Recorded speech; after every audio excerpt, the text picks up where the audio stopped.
pada sore hari ini kita mau belajar paradigma yang baru tentang Tuhan. Masalahnya seringkali terjadi penyimpangan di dalam kekristenan. Yang dibaca benar berasal dari terjemahan yang valid, terjemahan yang sah. Tetapi waktu dijelaskan sama sekali ngawur. Saudara, saya sering ketemu para pengusaha yang stres, terutama masalah perpuluhan. Ya. Kenapa, saudara? Karena pernah di depan saya waktu itu. Habis ibadah kemudian ada, Pak, saya mau tanya tentang perpuluhan. Saya jual barang itu untungnya nggak sampai 5%. Terus saya disuruh perpuluhan. Katakan saya sekarang omset 1 juta, saya disuruh perpuluhan 100. Sedangkan untung saya nggak sampai 100, Pak. 100.000. Terus yang di sebelah pendetanya bilang, iya tetap harus bayar, tetap imani, nanti Tuhan kasih. Loh. Ini kisah nyata, saya tidak karang-karang, saudara. Di depan saya pendeta itu, yang ditanya saya. Habis ibadah nih, Pak, saya mau tanya. Dia bilang, saya jualan barang nggak sampai untungnya 5%. Tetap saya disuruh bayar dari omset saya 10%. Yang jawab bukan saya, pendetanya, iya pokoknya imani, kasih Tuhan, nanti Tuhan tambahkan.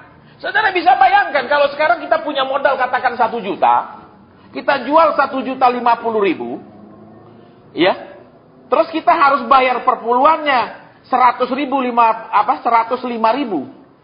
Kalau tambah omset banyak, tambah bangkrut atau tambah diberkati? Tambah bangkrut. Sampai dia bilang, terus bagaimana kalau begini, dia bilang. Dia bingung sebagai pengusaha karena saya cuan nggak sampai 5%. Terus disuruh bayar dari omset. Lah tambah laku barang saya, tambah saya nggak bisa kulaan. Karena terus rugi. Nah ini kisah nyata. Ya, di banyak negara saya pergi. Yang ditanyakan tentang perpuluhan. Bahkan sekitar semingguan lalu, ya, ada yang hubungi saya, Pak, ini saudara saya mau pinjam uang. Untuk apa? Bayar perpuluhan. Loh, iya Pak, dia penghasilan nggak cukup sama sekali untuk sebulan. Terus, tetap harus perpuluhan. Penghasilan dia tidak cukup sama sekali untuk hidupin keluarganya, saudara. Terus, dia mau pinjam dulu untuk perpuluhan. Loh, terus dia sebulan ini pinjam, nanti bulan depan pinjam lagi untuk perpuluhan. Bulan depan pinjam lagi. Ini tambah diberkati atau tambah berhutang? Karena ada orang-orang yang, maaf kata saudara, mungkin gajinya upah minimum, tapi anaknya banyak. Terus apa lagi? Belum dia harus pelihara orang tuanya. Untuk 1 bulan makan aja dia sudah keteteran. Pokoknya enggak, kasih hak Tuhan. Saudara, kalau di dalam bahasa Inggris jelas sekali. Perpuluhan diberikan dari setiap pertambahan. Ada bertambah enggak?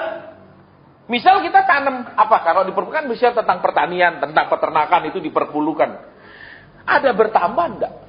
Kalau enggak bertambah ternaknya, enggak bertambah hasil pertaniannya, enggak ada. Itu jelas, saudara. Ya, ada kata for every increase. Kalau di bahasa Inggris, Alkitab bahasa Inggris jelas sekali ada. Jadi contoh, orang nih tanam padi nih, ya, katakanlah 1 hektar itu modalnya berapa juta. Terus dia ongkosnya, pupuknya berapa semua. Terus dia dapat jual berapa. Selisih antara penjualan dengan biaya, itulah pertambahan. Itulah yang diperpulukan. Bukan total dijual semua berapa, terus diperpulukan dari penjualan seluruhnya. Saudara, cuma di terjemahan bahasa kita, tidak ada kata untuk setiap pertambahan yang terjadi. Makanya, banyak terjadi, saudara. Bahkan kami kan ada siaran radio. Ya, saudara kalau mau dengarkan siaran radionya, buka di internet, cari aja Evangelis Ahsan Suendra, keluar website saya. Itu ada siaran radionya, ada si khotbahnya, ada penglihatan-penglihatan yang saya dapat tentang apa yang mau terjadi. Seperti kemarin kerusuhan di Papua, pembakaran gedung dan segala macam. Itu sudah sekian bulan lalu saya muat di situ. Ya, bisa buka di situ. Tapi nanti, jangan sekarang. Ya, jangan sekarang saya undang, nanti, ya, pulangnya baru buka. Saudara. Ya. Kenapa? Karena masalahnya sekarang terjadi banyak penyimpangan. Lu cukup nggak cukup perpuluhan katanya. Lo saya tiap bulan terus berarti saya minjem uang lagi. Terus saudaranya ini bilang, ya kalau memang sama sekali nggak ada gimana? Galakan yang mau minjem, saudara. Yang mau minjem langsung bilang apa? Kamu sesat. Loh, yang mau minjemnya galak. Harus bayar. Loh, nggak ada sama sekali memang gajinya nggak cukup, mau apa? Saudara. Ya berarti apa? Dia tidak ada pertambahan sama sekali. Bahkan setiap bulan minus hidupnya. Ini kisah nyata, saudara. Baru minggu kemarin. Ya. Bahkan waktu saya siaran tadi ada yang telepon seorang ibu. Ada, nanti saudara bisa buka di situ ada. Saya nggak edit itu. Telepon, Pak, saya mau tanya. Saya kemarin itu saya punya lemari pakaian. Untuk apa saya tanya? Saya bayar perpuluhan, Pak. Karena gaji saya minim sekali. Terus, ya sama sekali tidak cukup untuk makan. Tapi harus bayar. Jadi, tidak ada uang, ini dibawa pergi jual, itu dibawa pergi jual. Apakah Tuhan itu sekejam itu membuat orang jadi super miskin? Ini kisah nyata, saudara. Ya, ada, nanti saudara tinggal buka di siaran radio, cari, dengar, ada. Ini penyimpangan daripada firman Tuhan. Kalau saudara berlimpah, iya. Kalau saudara bertambah, iya. Tapi kalau tidak, tidak. Bagaimana dia sendiri makan 1 bulan gak cukup sama sekali. Tapi kasih aja imani. Justru yang memaksa yang tidak beriman. Kami buat persekutuan di banyak kota. Di Surabaya, di Malang, di Solo, di Semarang, di Kudus. Saudara, banyak kota kami punya persekutuan. Sewa restoran, sewa radio. Dan kami tidak pernah ngomong uang. Kenapa? Karena kami percaya Tuhan pasti adakan. Jadi si pembicara, si pemimpin harus percaya Tuhan adakan. Dia tidak percaya, makanya dia selalu ngomong perpuluhanmu. Tidak cukup pun harus kasih. Ini kisah nyata. Sampai orang itu jual lemari, saudara, untuk bayar. Besok nak jual meja lagi. Besok jual kursi, apa semua. Terus akhirnya di rumahnya isi apa? Tapi kemudian pendetanya mobil build up. Yang harga 2,5 miliar, 3,5 miliar. Kalau saudara sekarang buka di internet, begitu banyak akhirnya begitu banyak orang bangkit, saudara, membuat account-account, membuat grup-grup yang begitu menyerang para hamba Tuhan. Contoh, grup gereja palsu. Ya, cari banyak itu. Ya. Terus ada lagi pastor in style. Buka di internet. Jadi pendeta-pendeta yang jamnya miliaran, apa semua dilengkapi sana fotonya dan harga jamnya, harga bajunya, harga semua dimuat sekarang. Kenapa? Akhirnya orang menjadi muak. Akhirnya jabatan pendeta itu menjadi tidak terhormat lagi. Saya pun ketika jadi hamba Tuhan, saya merasakan, saudara, bagaimana pandangan umat Tuhan terhadap yang namanya hamba Tuhan. Kalau pergi belanja masih sebut-sebut nama Tuhan. Ini untuk pelayanan. Akhirnya apa? Lu jangan cuan. Bahkan kalau perlu lu sumbang separuh. Lu kita dagang. Nek gua sumbang separuh, besok gua gaji gua punya pegawai pakai apa? Lu ini kisah nyata. Terus kalau ini untuk pekerjaan Tuhan. Nah kalau dia ngomong itu artinya apa? Ya tolonglah, kalau bisa lu jangan cuan lah, jangan sedikit pun ambil cuan, nek bisa lu sumbang juga, amin. Betul apa ya? Seperti itu, saudara. Ya sehingga kadang, dulu saya masih polos, saudara. Kan ada ketika saya pelayanan di kota A, kota B, kota C, kadang-kadang ada orang bilang, Pak Asen nanti kalau datang ke kota kami, tolong telepon kami. Kasih tahu kami bahwa Pak Asen datang, minimal kami ngajak makan lah, minimal kita ketemu lah. Saudara, ya. Ya udah, kadang saya ngubungi, saya besok datang ada pelayanan di Gitu. Nah dari situ kemudian saya dengar cerita, saudara, ujung-ujungnya duit. Ada yang cerita, Pak Asen kenal Pak Anu, ini kisah nyata. Itu pergi toko musik, Ambil sound system waktu itu saudara, sekitar 20 tahun lalu, 150 juta semua. 20 tahun lalu loh. Kalau sekarang saudara sound system 150 juta itu enggak mahal. Dulu di gereja kami dia punya drum itu saja sudah 40 juta, 20 sekian tahun lalu. Pergi ke toko karena dia terkenal. Ini pemilik toko anak Tuhan. Ya bawa dulu dan tidak pernah dibayar. Ini kisah nyata. 150 juta.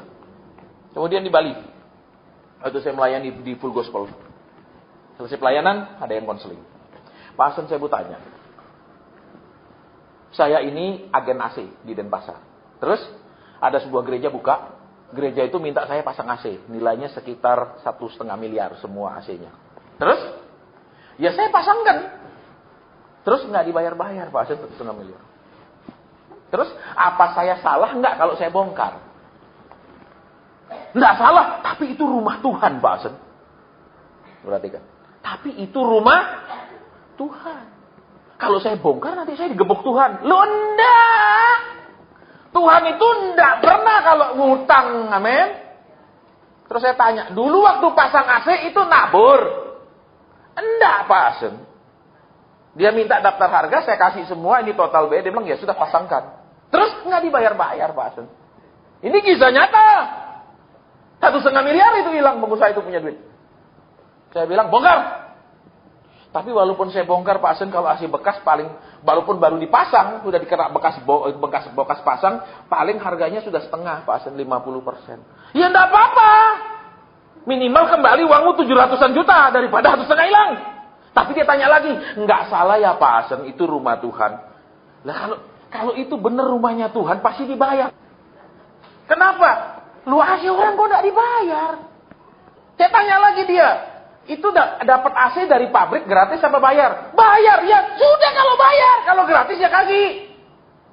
Loh dia kan agen AC dari pabrik. Ini kisah nyata saudara. Penyimpangan demi penyimpangan di dalam rumah Tuhan. Sehingga lama-lama orang sudah muak beribadah. Lama-lama orang anti ibadah. Sudah.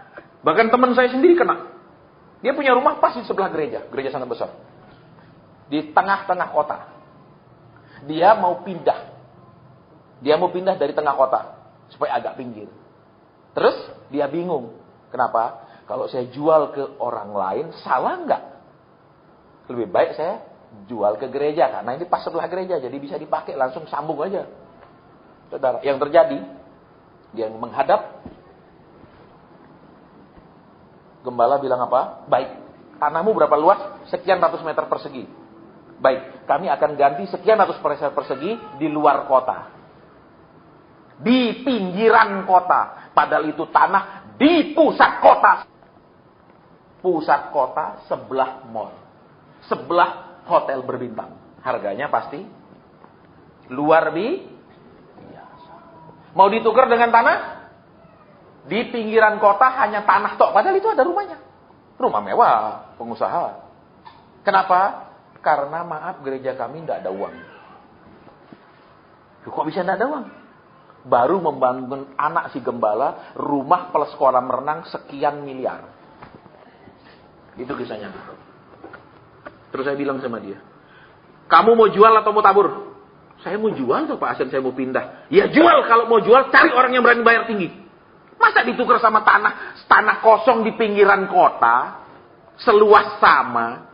Sedangkan tanahmu ini sebelahnya mall, nempel sama mall, memang ada gereja. Terus sebelahnya lagi hotel mewah. Kok jual aja ke hotel mewah itu, selesai dong. Ini kisah nyata saudara. Begitu banyak penyimpangan demi bangunkan anak punya rumah bisa. Tapi untuk beli tanah nggak punya uang. Ini kisah nyata. Makanya yang akan terjadi lama-lama orang menjadi muak dengan gereja. Kalau saudara pergi negara-negara Eropa, saudara akan lihat gereja-gereja yang kosong, gereja-gereja yang jadi kasino, gereja-gereja yang jadi apartemen, bahkan gereja-gereja yang menjadi tempat ibadah agama lain. Kenapa? Apa salah? Saudara, karena penyimpangan demi penyimpangan. Saudara nggak usah jauh-jauh, pergi Australia aja. Begitu banyak gereja dijual. Ini kisah nyata. Begitu banyak gereja sudah tidak ada penghuninya. Begitu banyak gereja sudah nggak ada orang pergi. Apa yang terjadi? Karena penyimpangan demi penyimpangan. Injil tidak diberitakan sebagai Injil, tapi Injil diberitakan sebagai untuk mencari keuntungan pribadi. Orang bangga bermewah-mewahan. Orang bangga naik mimbar dengan jas, maaf kata. Kalau di Jawa ada jas buatan Wong Hang. Itu ongkos jahitnya saja sudah super amat mahal. Saudara bisa beli, maaf kata, ya, jas di toko-toko di di department store di itu maaf kata saya bilang 20 setel belum bisa beli satu jas buatan itu. Karena mahalnya luar. Dan orang bangga pakai jam miliaran, bangga pakai jas yang dari Paris.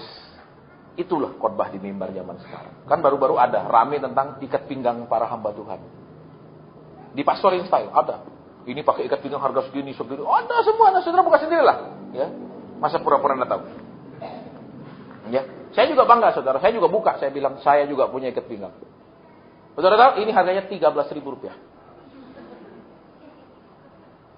Kenapa pakai ikat pinggang 13.000? Bukan karena nggak bisa beli. Saya punya ikat pinggang emas. Nggak pernah saya pakai. Karena saya tiap bulan itu keliling naik pesawat itu banyak kali. Daripada tiap mau masuk saya buka. Itu ngerepotin saya. Kalau pakai ini semuanya plastik. Liwat aja, nggak usah dibuka-buka. Nggak akan tehet. Dan nggak mungkin orang lihat, permisi Pak, ikat pinggangnya mahal atau murah. Nggak ada.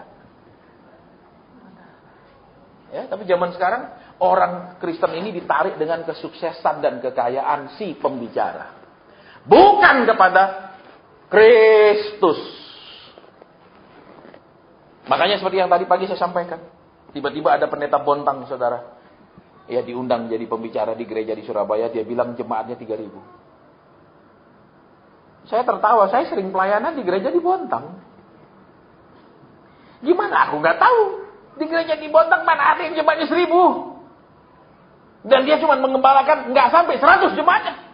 Tapi dia bilang mengembalakan 3.000 jemaat di Bontang. Hebat betul nih om. Karena zaman sekarang orang tidak menampilkan Kristus. Orang menampilkan pembicara yang sukses. Yang terkenal. Saya mau beritahu sama saudara. Saya tidak pernah tertarik dengan pembicara yang terkenal. Kenapa? Biar dia terkenal, maaf kata. Kalau Yesus tidak beracara, dia nggak bisa buat apa-apa. Dia cuma omong kosong di mimbar. Benar? Benar. Saudara, ketika saya pelayanan di Belanda. Kan dulu saya sering bolak-balik terus keluar negeri. Ya. Ada satu orang dokter, saudara. Dia baru tamat dokter. Ya, usia 24-25 dia. Baru tamat dokter. Kemudian tiba-tiba dia ditemukan sakit kanker. Padahal keluarganya semua dokter. Bahkan omnya adalah kepala satu rumah sakit di salah satu kota di Belanda. Nggak ada yang bisa sembuhin. Terus dia pergi setiap berapa saat pergi ke KKR-nya pendeta Benny Hinn yang terkenal dengan kesembuhan. Sembuh dia? Tidak. Sampai makin parah. Kemudian namanya orang ingin anak ini hidup. Ya. Dia dengar di Indonesia ada pendeta spesialis kanker. Punya kartu nama spesialis kanker. Ini kisah nyata, aku tidak karang. Saya tertawa, saudara. Nggak ada pendeta spesialis kanker. Nggak ada. Diundang ke Belanda, saudara pendeta itu. Karena dibilang spesialis kanker. Sampai sana doakan dia tebangnya, anak itu mati. Tapi pendeta ini lumayan, sudah bisa ke Belanda. Gratis, ya toh? Saudara butuh Kristus, saudara tidak butuh kami, itu saudara saya bilang. Dan kami hanya bisa membawa saudara kepada Kristus. Yang bisa bereskan masalahmu hanya Kristus. Yang bisa tolong engkau, Kristus. Yang bisa sembuhkan engkau kalau dokter semua angkat tangan, Kristus. Kami tidak bisa. Ya, tapi zaman sekarang mengerikan, saudara. Orang kalau ibadah itu mesti sepatunya yang sekian puluh juta. Bahkan ada saudara, maaf, celana panjangnya saja 25 juta punya kalau khotbah. Ini kisah nyata, aku enggak karang. 25 juta tuh, celana panjangnya doang. Itu puluhan tahun lalu loh. Kalau saya sebut nama pasti saudara tahu lah. Cuman tidak etik nyebut nama di mimbar.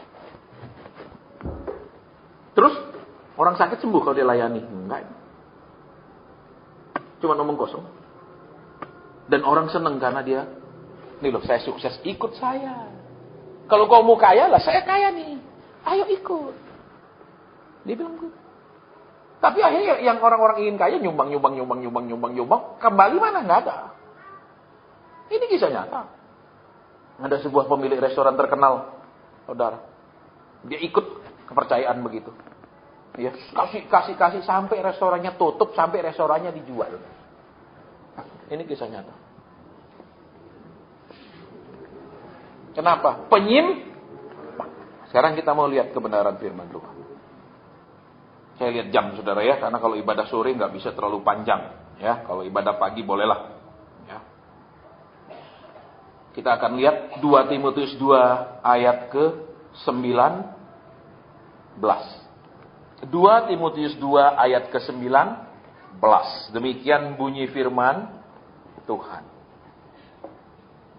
Tetapi dasar yang diletakkan Allah itu teguh dan materainya ialah Tuhan mengenal siapa kepunyaannya, dan setiap orang yang menyebut nama Tuhan hendaklah meninggalkan kejahatan. Kalau terjemahan bahasa Inggrisnya ada New Living Translation dan lain lebih bagus. Bunyinya begini saudara ya, saya akan terjemahkan dalam bahasa Indonesia. Bahwa kebenaran firman Tuhan atau kebenaran Tuhan adalah seperti dasar yang teguh.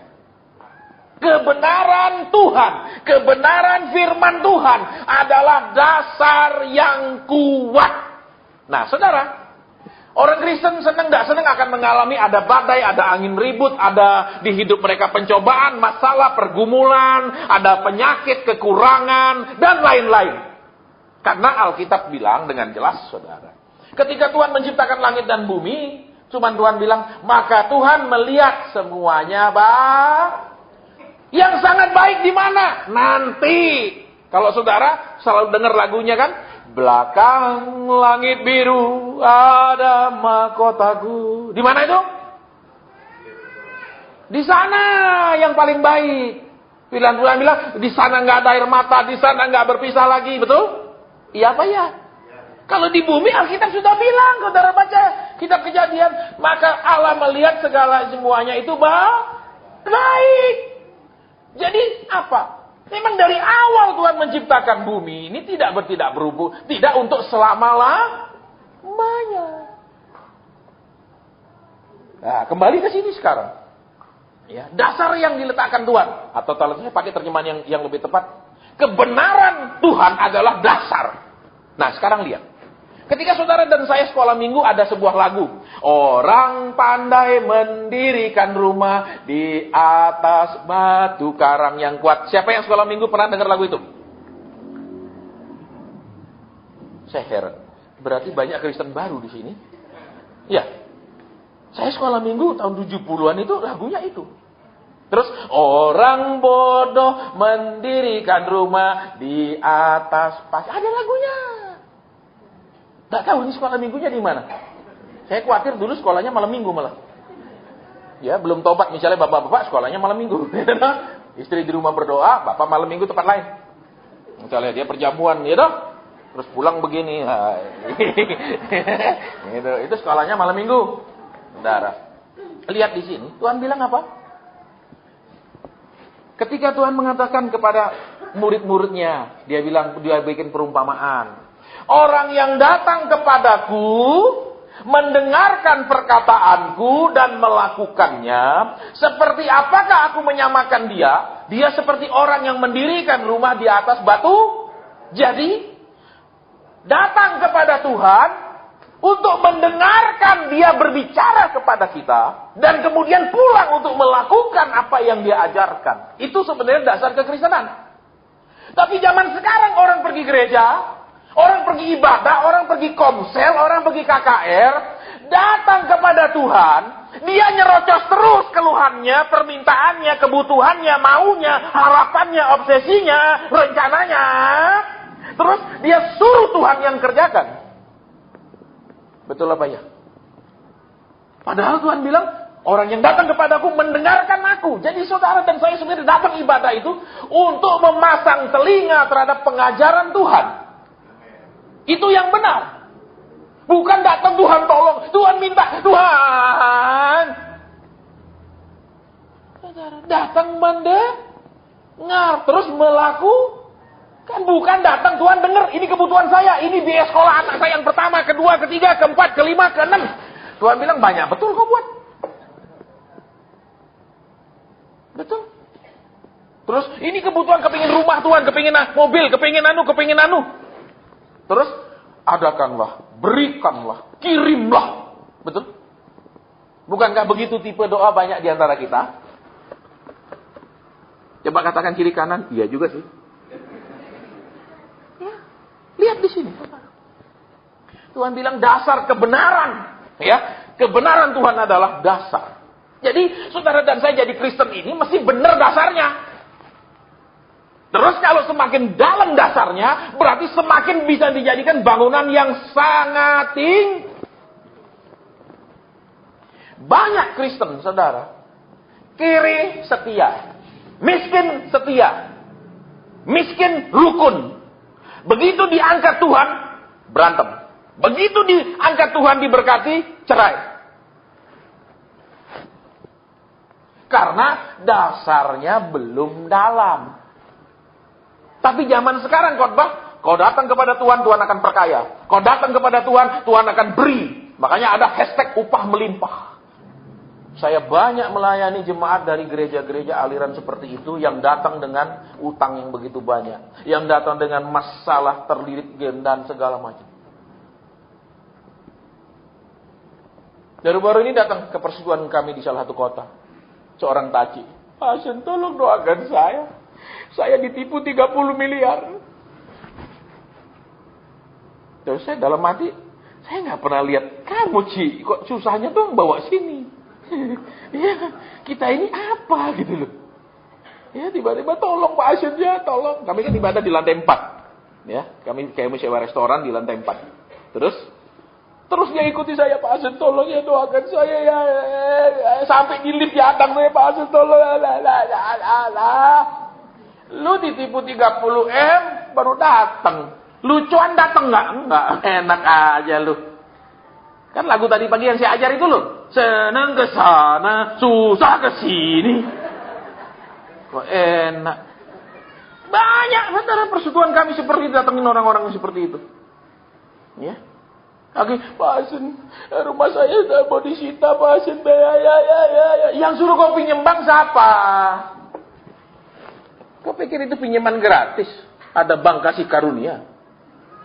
Sembarang. Ini kisah nyata. Terus doakan. Saya tinggal, saudara. Saya turun lift. Udah, saya jalan terus. Tamak. Iya. Dia kan usaha berlian. Taci ini. Terus ada orang mencari berlian. Ya, harga berani tinggi. Ya dia kasih bawa. Tidak ada bukti tanda terima segala macam. Bawa ini, terus ada kabar. Tuntut dari mana? Bukti nggak ada. Bukti penyerahan nggak ada. Bukti penerimaan nggak ada. Secara hukum pasti kalah. Karena hukum berdasarkan bukti. Nggak ada buktinya, biar benar, salah. Dan kalah. Tolong ya maksudnya. Enak, mudah sama hati saya. Susah mutok, kok cerita sama saya. Loh, Bapak kan hamba Tuhan. Iya, saya hamba Tuhan, bukan hambamu. Jadi dasarnya harus benar. Ikut Tuhan tuh dasarnya harus benar. Kalau dasarnya salah, sepanjang perjalanan hidup kita ngawur dan salah. Sekarang lihat, apa yang seringkali kita buat dasar yang rata-rata 99,9% orang Kristen buat salah. Ayat yang di kalimat yang di bawahnya. Dan setiap orang yang menyebut nama Tuhan hendaklah meninggalkan Tuhan. Biasanya kalau begitu itu karena bertobat atau Tuhan karena mau minta tolong. Jujur, kalau lagi doa Tuhan itu yang mana? Karena mau dikoreksi hidupnya, karena mau berubah, karena Tuhan tegur saya yang salah yang mana, saya mau berubah. Tuhan koreksi saya, Tuhan ajar saya, begitu? Biasanya kalau bilang Tuhan itu lagi ngapain? Mau minta tolong. Tak masalah banyak sebut Tuhan. Tuhan tuh tambah kepepet, kejepit, betul? Nah, lihat dasarnya Alkitab bilang, setiap orang yang menyebut nama Tuhan hendaklah meninggalkan kejahat. Jadi saudara, begitu kita menyebut Tuhan, Tuhan bilang, bukan hanya untuk minta tolong, minta rumah, minta jodoh, minta suami berubah, minta istri tidak bawel, tidak banyak nuntut. Bukan. Tapi begitu menyebut nama Tuhan, Alkitab bilang, meninggalkan kejahatan. Alias apa? Saudara. Begitu kita Tuhan, kita mesti siap dikoreksi. Begitu kita menyebut dia Tuhan, kita siap diajar, dididik. Begitu kita menyebut dia Tuhan, siap ditegur. Itu dasarnya. Tapi kemana-mana saya khotbah. Sebelum tahun 2002, Tuhan suruh saya bernubuat dari atas mimbar. Semua orang senang. Jadwal saya penuh. Berbulan-bulan untuk minta jadwal saya nggak bisa. Penuh. Hari Minggu saya bisa khotbah di 4 tempat. Lari sini, lari sana, lari sini. Supaya kebagian. Gereja ini pagi sesi 1, sesi 2 harus lari ke sana. Sesi 3 sore, sesi 4 sorean lagi. Kenapa? Karena bernubuat. Orang senang. Tuhan bilang seperti ini. Orang senang, saudara. Tuhan bilang seperti ini. Orang senang. Ketika itu semua kemudian terjadi. Wah, kita cari dia. Tapi kemudian Tuhan bilang, anakku, berhenti bernubuat. Sekarang ajar mereka kebenaran firman. Ajar mereka untuk nurut aku. Sudah berhenti waktunya aku nurut mereka terus. Kalau saudara punya anak kecil, saudara banyak nurut anak itu, betul? Tarik pergi mall. Ayo, mama mandi dulu, kita pergi mall. Amin, betul nggak? Tapi kalau udah SMP dia begitu terus, seneng dong, lucu anak ini. Ih, kita mau. Betul? Udah nggak lucu lagi kan? Tapi kalau dia masih kecil lucu kan? Masih kecil gitu belajar jalan dia tarik, kita pergi toko mainan, seneng dong. Tapi kalau udah gede, tarik ke sejarah mobil seneng? Seneng? Enggak tuh. Pasti bilang kok mirip mertuaku ini. Ya, jadi mertua itu juga serba salah loh, saudara. Kalau misalnya suami istri berantem terus, nanti suami bilang kamu dididik apa sama papa mamamu jadi begini? Salah mertuanya. Betul, saudara? Nggak pernah jadi susah jadi orang tua loh. Kita tadi pikir gampang. Ya benar. Apalagi jadi orang tua yang hamba Tuhan, susah. Punya anak kalau dia orang tuanya melayani Tuhan itu susah. Misal berantem, ya. Pasti dia bilang, papa mamamu ngajar apa sama kamu? Sampai berani lawan suami. Salah lagi. Lebih berat kalau jadi hamba Tuhan. Ya, dan lebih berat kalau jadi anaknya hamba Tuhan. Karena dia pasti akan begitu dia berani bantah suami, papa mamamu tidak pernah khotbahin kamu tuh, bahwa istri tunduk sama suami. Salah lagi, saudara. Ya, tidak gampang. Makanya saya kasihan kalau lihat anak-anak hamba Tuhan itu kalau dia nikah. Nanti kalau ada apa-apa pasti diutak-utik orang tuanya. Kamu diajar apa sama papa mamamu? Kamu punya bapak ibu tuh pendeta. Iya, serba salah. Ya. Oke, kita tidak bahas itu, saudara. Lihat, menyebut nama Tuhan. Jadi setiap Tuhan mau ingatkan. Alkitab bilang jangan menyebut nama Tuhan dengan di banyak persusuan kami di banyak kota, saya kadang-kadang puyeng, saudara. Datang, tapi ada yang melapor habis itu. Pak Asen itu, Pak Asen ngutang begitu banyak sama kita. Ada. Ini Pak Asen korbannya, ini. Kita dijanjiin ada bisnis bagus katanya, bisa cuan. Terus kita modalin ternyata nggak ada kabarnya uangnya Pak Asen. Aduh, kok jadi begini? Saya pikir orang-orang datang itu mau beribadah, mau berubah, mau hidup benar. Tapi ternyata banyak juga yang datang beribadah bukan untuk hidup benar. Mau memanfaatkan kepercayaan orang-orang yang tulus. Di salah satu kota di mana kami bikin persekutuan, ada banyak orang rugi sekitar 30 sampai 60 miliar. Ini kisah nyata. Dia aktif di sebuah gereja, kemudian dia bikin koperasi. Koperasi kasih bunga tinggi. Namanya manusia tamak, daripada simpen di bank, lebih baik simpen di koperasi itu. Semua rame-rame nyimpen di situ. Terus blas, lenyap semua. Ya, 30 sampai 60 miliar itu. Jadi angin. Tapi kan dilihat, dia rajin ibadah. Yudas saja murid Tuhan Yesus, tapi tetap aja nyuri. Betul? Kalau zaman dulu, saudara, maaf kata. 1 Yudas dan 11 murid yang baik. Betul? Zaman sekarang kadang-kadang, saudara, 11 Yudas cuma 1 yang baik. Ada. Ini kisah nyata. Ya, yang beli kemudian orang persekutuan kita juga. Karena kan lah dia sama-sama di perusahaan, masa sih dia mau ngerjain gitu loh. Percaya, udah dibeli. Waktu itu saya ingat dia jemput saya, pakai mobil yang baru dia beli. Di tengah jalan mobil itu mogok, macet, dia punya rem nggak mau lepas, gigit jak gitu. Jadi nggak bisa gerak sama sekali. Terus mesinnya rusak begini, anunya begini, sampai yang beli geleng-geleng, gila saya ditipu. Ini kisah nyata. Kadang saya sampai, Tuhan, ini orang-orang kok kayak begini. Katanya anak Tuhan. Ya, sampai dia uring-uringan, saya percaya kok begini. Ini kisah nyata. Jadi lihat di sini. Dasar yang benar adalah Tuhan. Berarti apa tadi firman Tuhan bilang? Meninggalkan kejahatan. Saudara. Kalau di dalam bahasa aslinya kejahatan itu disebut aditya. Artinya kejahatan moral.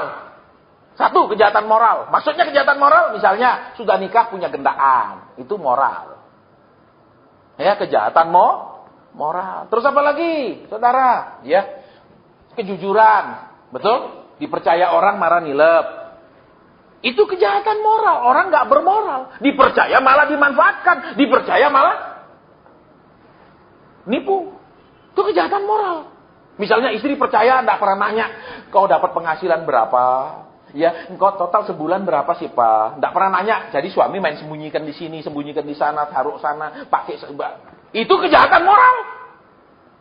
Saudara, jangan berpikiran engkau boleh tidak jujur sama istri. Jangan berpikiran ini saya yang cari uang. Saya kasih dia berapa? Terus ya sudah, sisanya dia tidak perlu tahu. Itu kejahatan moral. Saya pernah KKR di satu gereja. Selesai ibadah kan biasa, Tuhan apa pesanmu?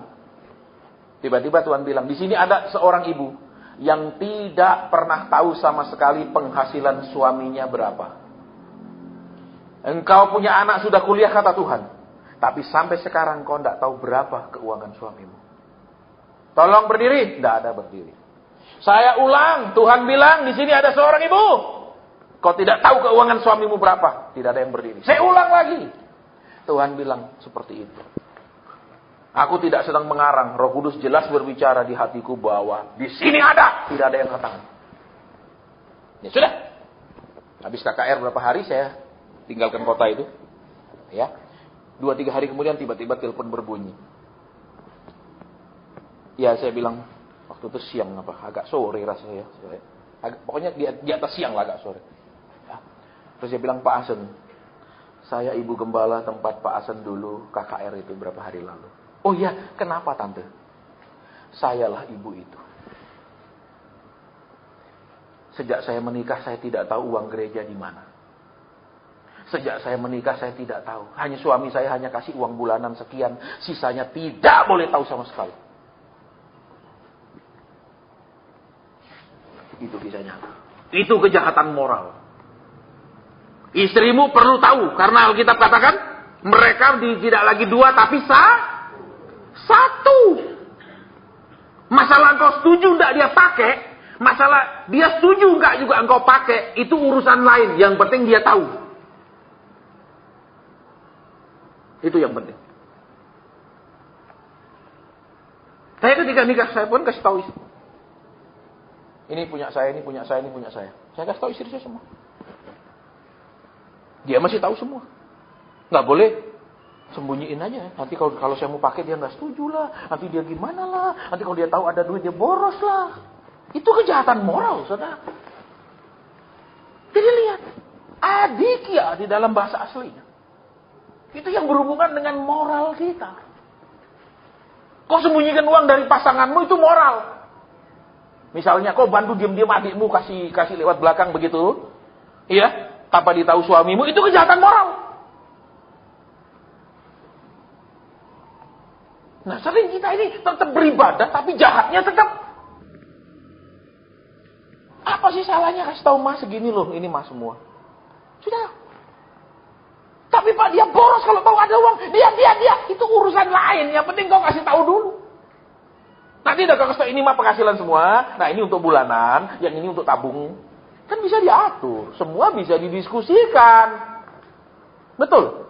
Betul. Lah dulu kau waktu ngelamar dia jadi istrimu tuh, tanya dia enggak mau dilamar enggak? Apa kau paksa langsung? Loh, saya tanya dulu nih. Yang sudah nikah, dulu sebelum kau menikah sama dia, kau tanya, mau enggak kita nikah? Betul apa enggak? Tanya dulu kan? Kenapa sudah nikah kau enggak tanya lagi dia, boleh enggak, oke enggak, gimana gitu loh. Kau bikin dia jadi bisu? Itu juga kejahatan moral. Saya mau beli apa, saya kasih tahu istri saya. Aku kepengen beli ini. Aku kepengen ngomong saya.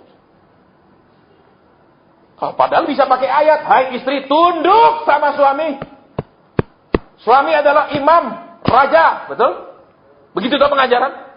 Sudah, tutup mulutmu. Iya, toh. Betul gitu? Enggak kan? Ngawur kan?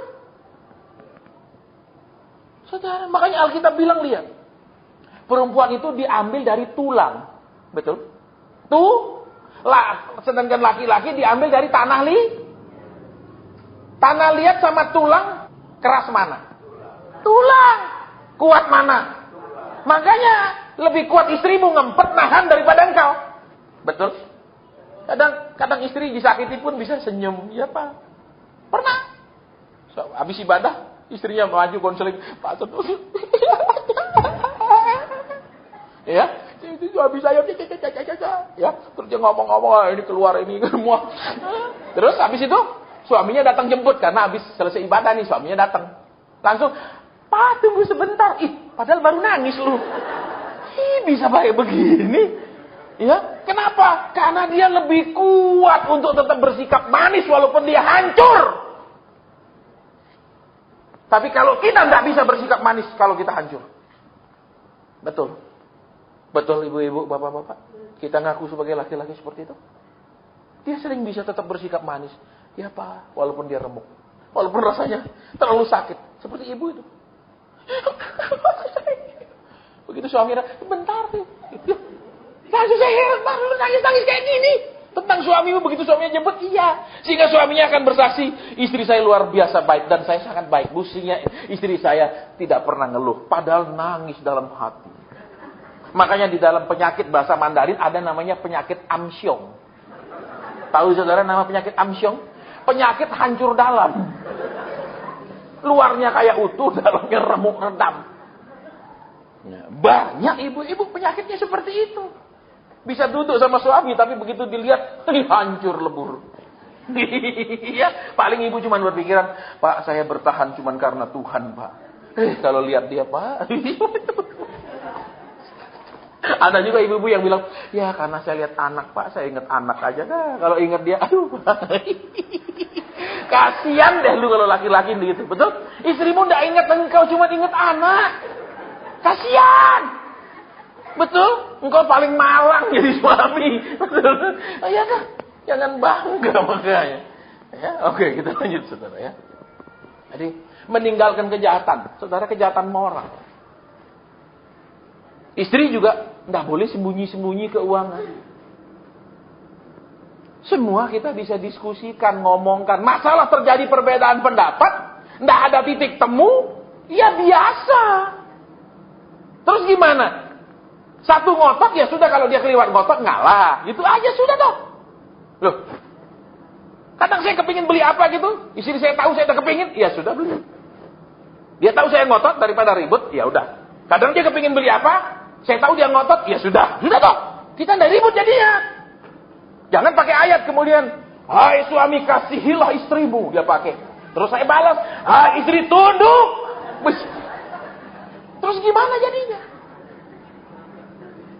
Loh, betul? Ya sudah, ya kamu mau beli apa? Saya nggak setuju, saya bilang. Tapi kalau mau beli dong. Ya, dia ngotot, ya sudah. Kan kadang-kadang ada yang kita keliwat ngotot, nggak mau diskusi karena kita keliwat kepingin, ya sudah, toh apa lagi sih? Betul? Kecuali beli pesawat terbang, ya kita nggak sanggup. Oh, beli yang masih sanggup, udahlah. Hidup itu masih ada cincainya dan cincau. Tahu saudara? Tahu? Oke, lihat di sini lagi. Ya, saya akan buka pengertian adikia itu lebih dalam, kejahatan itu saudara. supaya kita mengerti. Kadang kita sebut Tuhan, Tuhan, Tuhan, hanya untuk minta tolong, hanya untuk minta berkat, hanya untuk minta kekayaan, minta rumah, minta kenyamanan hidup. Tapi Tuhan bilang, dasar yang paling benar itu adalah menyebut nama Tuhan, kemudian sadar harus meninggalkan banyak sekali kejahatan. Banyak juga istri yang karena suami gaji tidak naik-naik, rumah tetap rumah yang seperti itu, tidak ada peningkatan, lebih nyaman, lebih enak, rumah yang lebih besar mungkin, ya, rumah yang lebih baru. Kadang bisa punya kejahatan moral sama suami. Kenapa? Masak itu melulu, males belajar masak. Padahal pakai HP, saudara buka YouTube begitu banyak belajar masak. Betul apa enggak? Mau cari resep apa dah, gratis. Tapi banyak istri, sudah dia biasa makan singkong, kasih singkong terus, kentut aja kerjanya. Iya, kalau enggak belikan mie instan. Betul? Ada rasa apa? Paha ayam, rasa apa? Ekor ayam. Itu kejahatan moral. Jangan pikir itu tidak salah di mata Tuhan. Ketika saudara dan saya tidak punya roh untuk melayani, itu kejahatan. Apalagi terus, wah, aku masuk nasi goreng, aku masuk cabai sekilo biar kapok.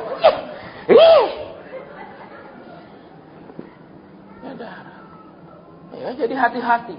Kita beribadah itu mesti Alkitab bilang meninggalkan kejahatan. Dan yang kejahatan yang pertama itu, yang dikatakan adikia itu, adalah kejahatan moral, saudara.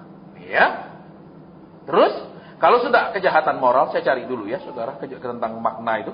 Karena tadi saya nggak dapat apa-apa sampai di duduk sini baru Tuhan ngomong sampaikan. Jadi khotbah nggak disusun di rumah, maunya Tuhan. Ngomongnya gimana? Nggak terstruktur. Ya, ngomongnya gimana? Nggak ada aturannya. Secara hermeneutikanya ngawur, secara homiletikanya pusing. Tapi itu maunya Tuhan. Tuhan Yesus nggak pernah sekolah seperti ahli Taurat, dia nggak ngerti, saudara. Tapi dia melayani dengan kuasa. Ahli Taurat cangkem tok, mulut tok. Saya tadi sudah screenshot artinya, saya cari dulu saudara ya. Adikia, ya, kejahatan moral. Terus yang kedua, cacat karakter. Cacat contohnya, suami percaya sama dia, tapi dia cacat karakter, dipercaya malah memanfaatkan kepercayaan, dipercaya malah menggunakan kepercayaan itu dengan cara yang tidak benar. Contoh, nih uang mah kamu pegang semua, dipakai semaunya. Misal, ya aku dikasih, suamiku tidak pernah tanya kok, sudahlah, apa yang dia lihat, betul? Kalau perlu pergi mall sampai kosong dia beli semua. Yang tidak butuh pun dia beli. Loh, ibu-ibu kan begitu, betul? Coba asal ada diskon, tidak butuh pun dia beli. Yang penting diskon, betul ibu-ibu?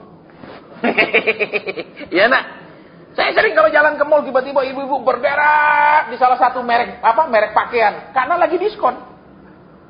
Pokok ibu-ibu itu kalau ada diskon histeris, seperti kerasukan. Kadang tidak butuh, betul? Coba pergi belanja. Seringkali yang dibeli lebih banyak dari yang direncanakan. Iya apa ya? Ngaku. Kenapa? Karena ibu-ibu kan dulunya ngobrolnya bukan sama Adam, lebih banyak sih Hawa. Tapi sama ular. Ular kan jalannya begini. Betul? Mampir sini sih, mampir sana, mampir sana, mampir sana, mampir sana. Betul? Ayo. Iya apa ya? Kalau kita laki enggak. Mau pergi beli kaos, lurus arahnya pergi toko kaos. Iya kan? Kalau perempuan? Jalan, sini dulu, sana dulu, ya toh, siksa, ya apa ya, ngaku ibu-ibu. Ya. Kadang saya pun saudara kalau sama istri saya masuk toko, kadang-kadang saya lihat tiba-tiba mana dia? Itu, terus harus saya hubungin, kamu di mana? Karena dia bisa menghilang cepat sekali. Ini kisah nyata. Lah itulah istri hamba Tuhan, apalagi yang bukan.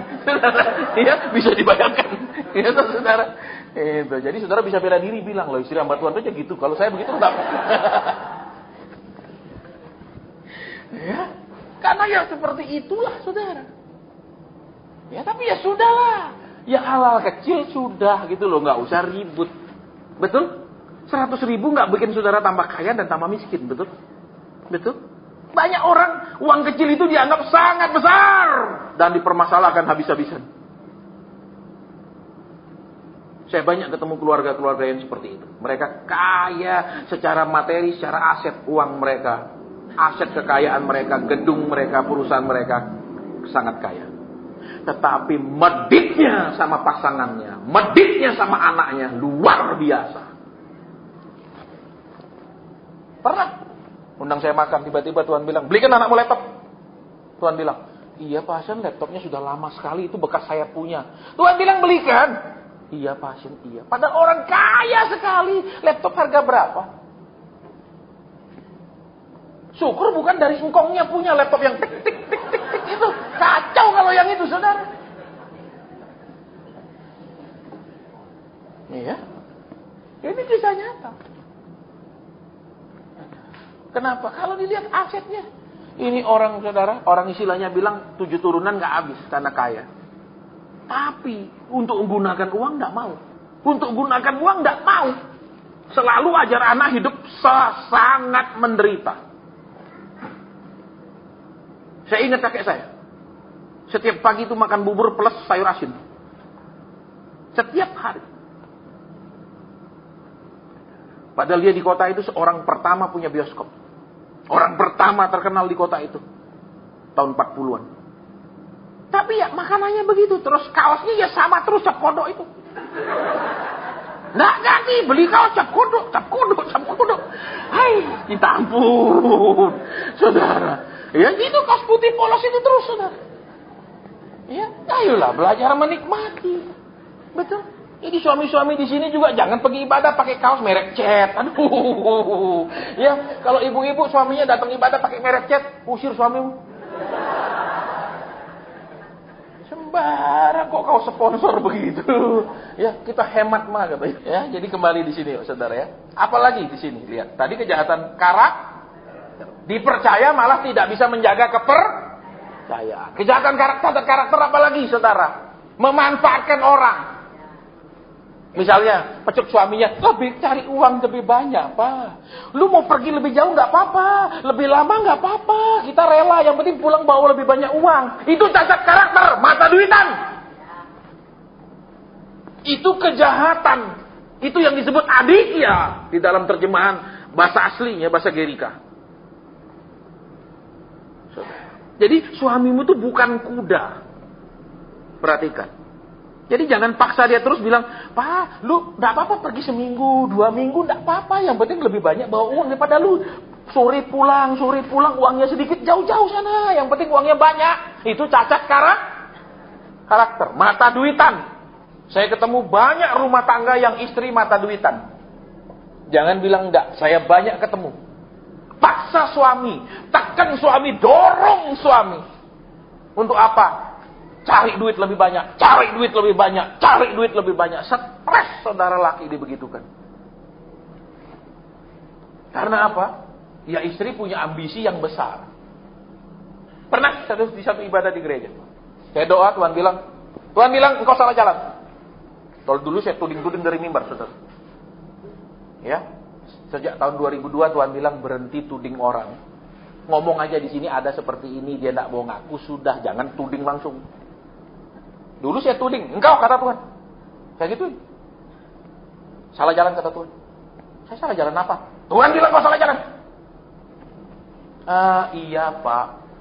Istri saya itu maksa saya pindah rumah. Mereka tinggal di komplek perumahan sederhana. Istrinya gengsi. Gengsi saudara tinggal di rumah sederhana. Paksa suaminya, kita jual rumah ini, jadikan uang muka untuk rumah mewah. Terus rumah mewah kan belum jadi, masih pesen di proper. Dijual rumahnya yang sederhana itu, pakai lagi ngontrak 2 tahun. Separuhnya lagi sisa itu untuk uang mukanya doang. Uang mukanya doang loh saudara rumah mewah. Terus ekonomi berubah, nggak bisa lanjutin saudara. Karena cuma uang DP. Tuhan bilang kamu salah jalan. karena Pak, istri saya paksa terus, jadi ya sudah saya jual rumah itu. Terus ya kita pakai kontrak 2 tahun separuh, terus separuh sisanya dari kontrak itu kita pakai uang mukanya. Masih miliaran utangnya. Tapi istrinya, ayo Pak, kita pindah dari sini Pak. Kita siap, jangan terus di sini Pak. Untuk apa? Bangga tinggal di rumah mewah. Itu cacat karakter. Engkau bukan mengasihi suamimu, tapi engkau memanfaatkan suamimu. Ketika saya kepingin menikah, karena kan susah saudara kalau tidak menikah hamba Tuhan. Layani orang konseling dibilang teori, kamu belum kawin. Nah ngomong tok, kamu lihat kamu nikah kayak apa, kata orang gitu saudara. Ya, sadis-sadis orang kadang-kadang saudara. Ya, kan susah layani orang konseling. Gini loh Ci, jadi istri, gini loh kok jadi suami. Alah pasen aja belum nikah, koman. Serba susah, dianggap masih sekia, atau sekia anak kecil. Yang pantatnya masih hijau itu loh. Saya dianggap susah juga. Tapi saya bilang, Tuhan, kalau saya nikah, terus istri saya boros, istri saya ingin hidup mewah, saya besok khotbahnya akhirnya ngawur. Karena ada pesanan istri. Pak, khotbah yang enak, jangan bikin orang tersinggung. Itu, supaya kenapa? Besok diundang lagi. Akhirnya rusak. Saya doa, Tuhan, jangan sampai istriku ini dapat yang boros. Jangan sampai istriku ini dapat yang suka mewah-mewah. Dan Tuhan kasih istri yang sangat sederhana. Sepatunya saudara, itu sepatu karet biasa. Beli online paling 20.000 rupiah. Dia belikan pernik, dijahitin pernik, ditempel. Jadi seperti sepatu ratusan ribu. Padahal itu sepatu 20.000. Tasnya yang dia bawa pulang dari Jerman itu sudah meletek. Dia belikan brokat, dia bungkus, dia jahit rapi, tidak kelihatan meletek di dalam. Ketakutan saya cuma satu, punya istri boros, punya istri mewah-mewah. Maka saya akan khotbah tentang duit dan menabur terus, karena istri punya kebutuhan. Saya bersyukur, walaupun dia tamatan Jerman, dia bisa hidup sederhana. Jadi kembali ke kebenaran di sini. Cacat karakter. Contohnya cacat karakter lagi. Dari kecil engkau melihat misalnya, ibumu disiksa oleh papamu. Papamu suka selingkuh. Maka akan ada cacat karakter berupa luka batin.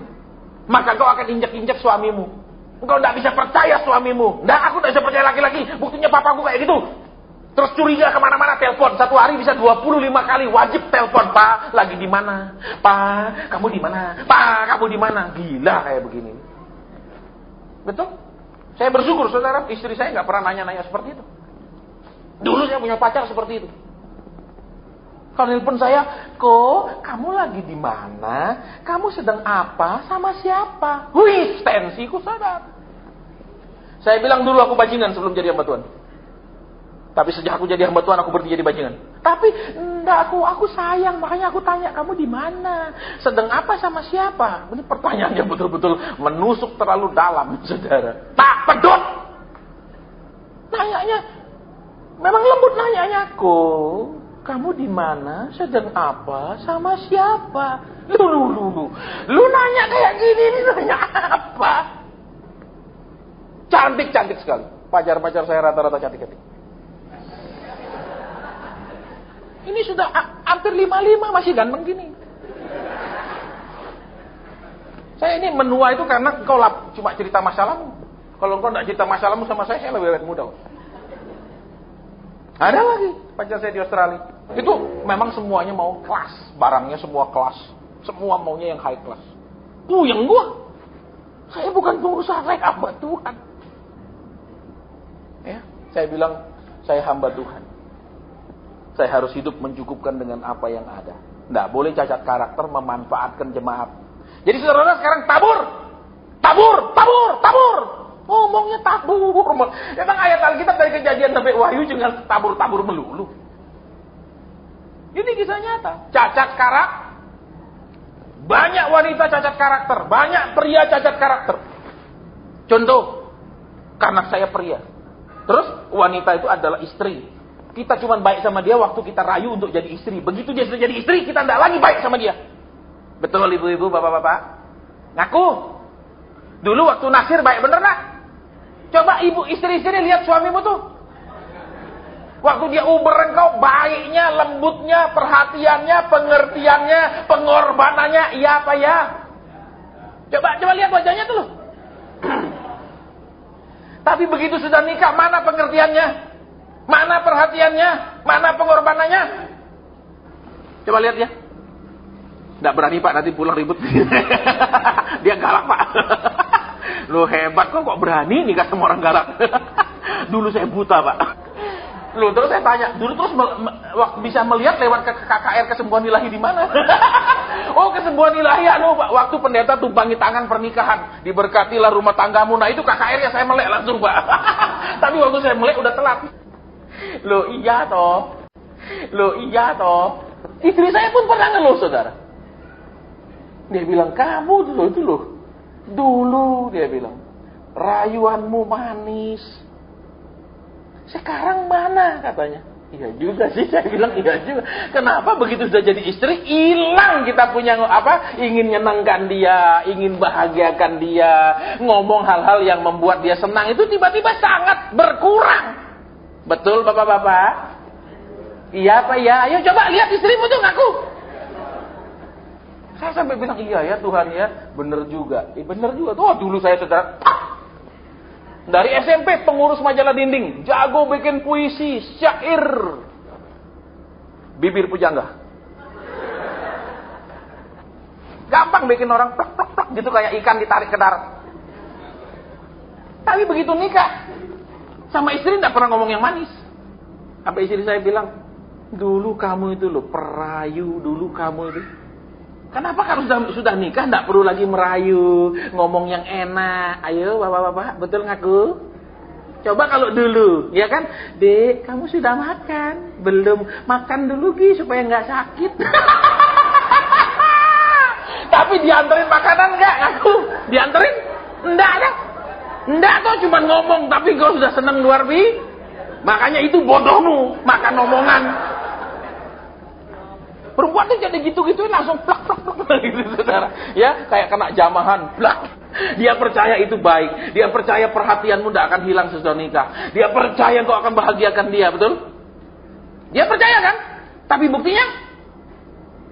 Ya bahagia kadang, susah banyak. Halo. Tapi itu sudah pilihan saya, Pak.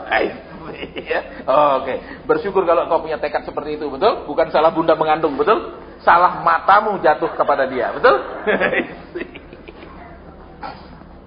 Oke, sedikit lagi. Saya lihat jam, jangan khawatir, kita tidak akan sampai berapa jam ya. Habis ini kita selesai, Saudara.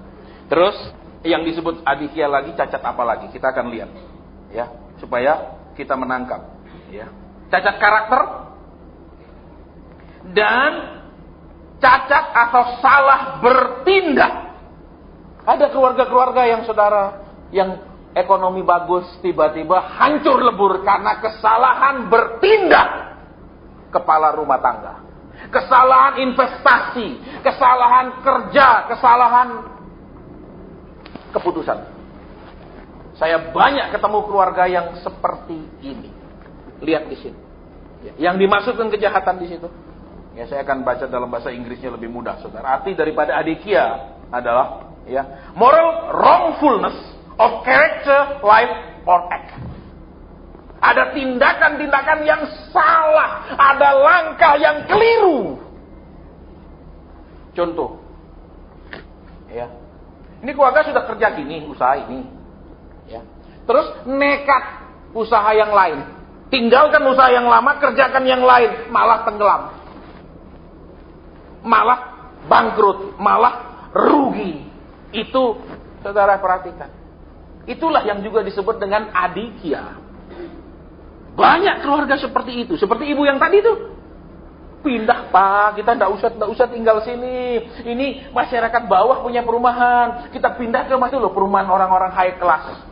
Sedangkan nilai rumah yang dia punya hanya untuk bayar DP. Saudara bisa bayangkan. Dia paksa terus suaminya untuk. Akhirnya yang terjadi gimana? Rumah sudah dijual, sekarang kontrak hanya cukup untuk DP. Terus sisa bayar bulanan nggak bisa. Terjadi apa dia? Dari punya rumah, sekarang tidak punya rumah, cuman kontrak 2 tahun, selesai 2 tahun terus mau kemana dia? Ini saudara, kesalahan bertindak, kesalahan mengambil kepu, itu juga firman Tuhan bilang sebagai tinggalkanlah kejahatan, itu juga kejahatan. Karena engkau tidak melibatkan Tuhan di dalam rencana. Kan ada ayatnya, libatkanlah Tuhan dalam semua rencanamu. Kan ada toh di Yakobus toh. Tapi sering kau dan saya tidak melibatkannya. Ketika saya dalam perjalanan ke sini, menghubungi saya, kok saya punya sepupu mau pinjam uang. Untuk apa? Saya dulu sudah bilang sama dia, kamu jangan jual rumahmu. Tapi dia nekat jual rumahnya. Saudara, nekat jual rumah, ya, terus beli tanah kosong. Terus beli tanah kosong separuh penjualan rumah untuk bayar utang. Sehingga tanah kosong tetap jadi tanah kosong. Terus dia mau pinjam uang kok, tapi dia pasti tidak mungkin bisa bayar loh, dia sendiri sedang kayak begini. Terus saya bilang, "Enggak usah bantu sepupumu." Kenapa saudara? Banyak orang ya, sak maunya sendiri terus kemudian teror orang lain untuk minta tolong. Kan kita saudara, kita kan sepupu, bantu dong, kamu rajin ke gereja, mana kasihmu? Itu lihat saudara, tindakan yang salah, keputusan yang salah. Saya kenal satu keluarga, kenal baik satu gereja dengan saya. Dia punya kerjaan, sepupunya bilang apa? Ayo pindah ke kota kami. Nanti kita kasih engkau kerjaan. Karena sepupunya ini sukses di salah satu kota. Jadi tarik sepupunya yang sudah punya kerjaan tetap. Dijanjikan angin surga. Udah nanti kamu ikut kita aja, nanti gini. Akhirnya ini suami berhenti kerja, terus jual semua, pindah ke kota itu. Sampai di kota itu, ternyata sepupunya ini cuma ngomong kosong. Memang kaya sepupunya ini. Tapi yang dia janjikan itu tidak ada satupun yang dia penuhi. Ini keluarga dibiarkan luntang-lantung.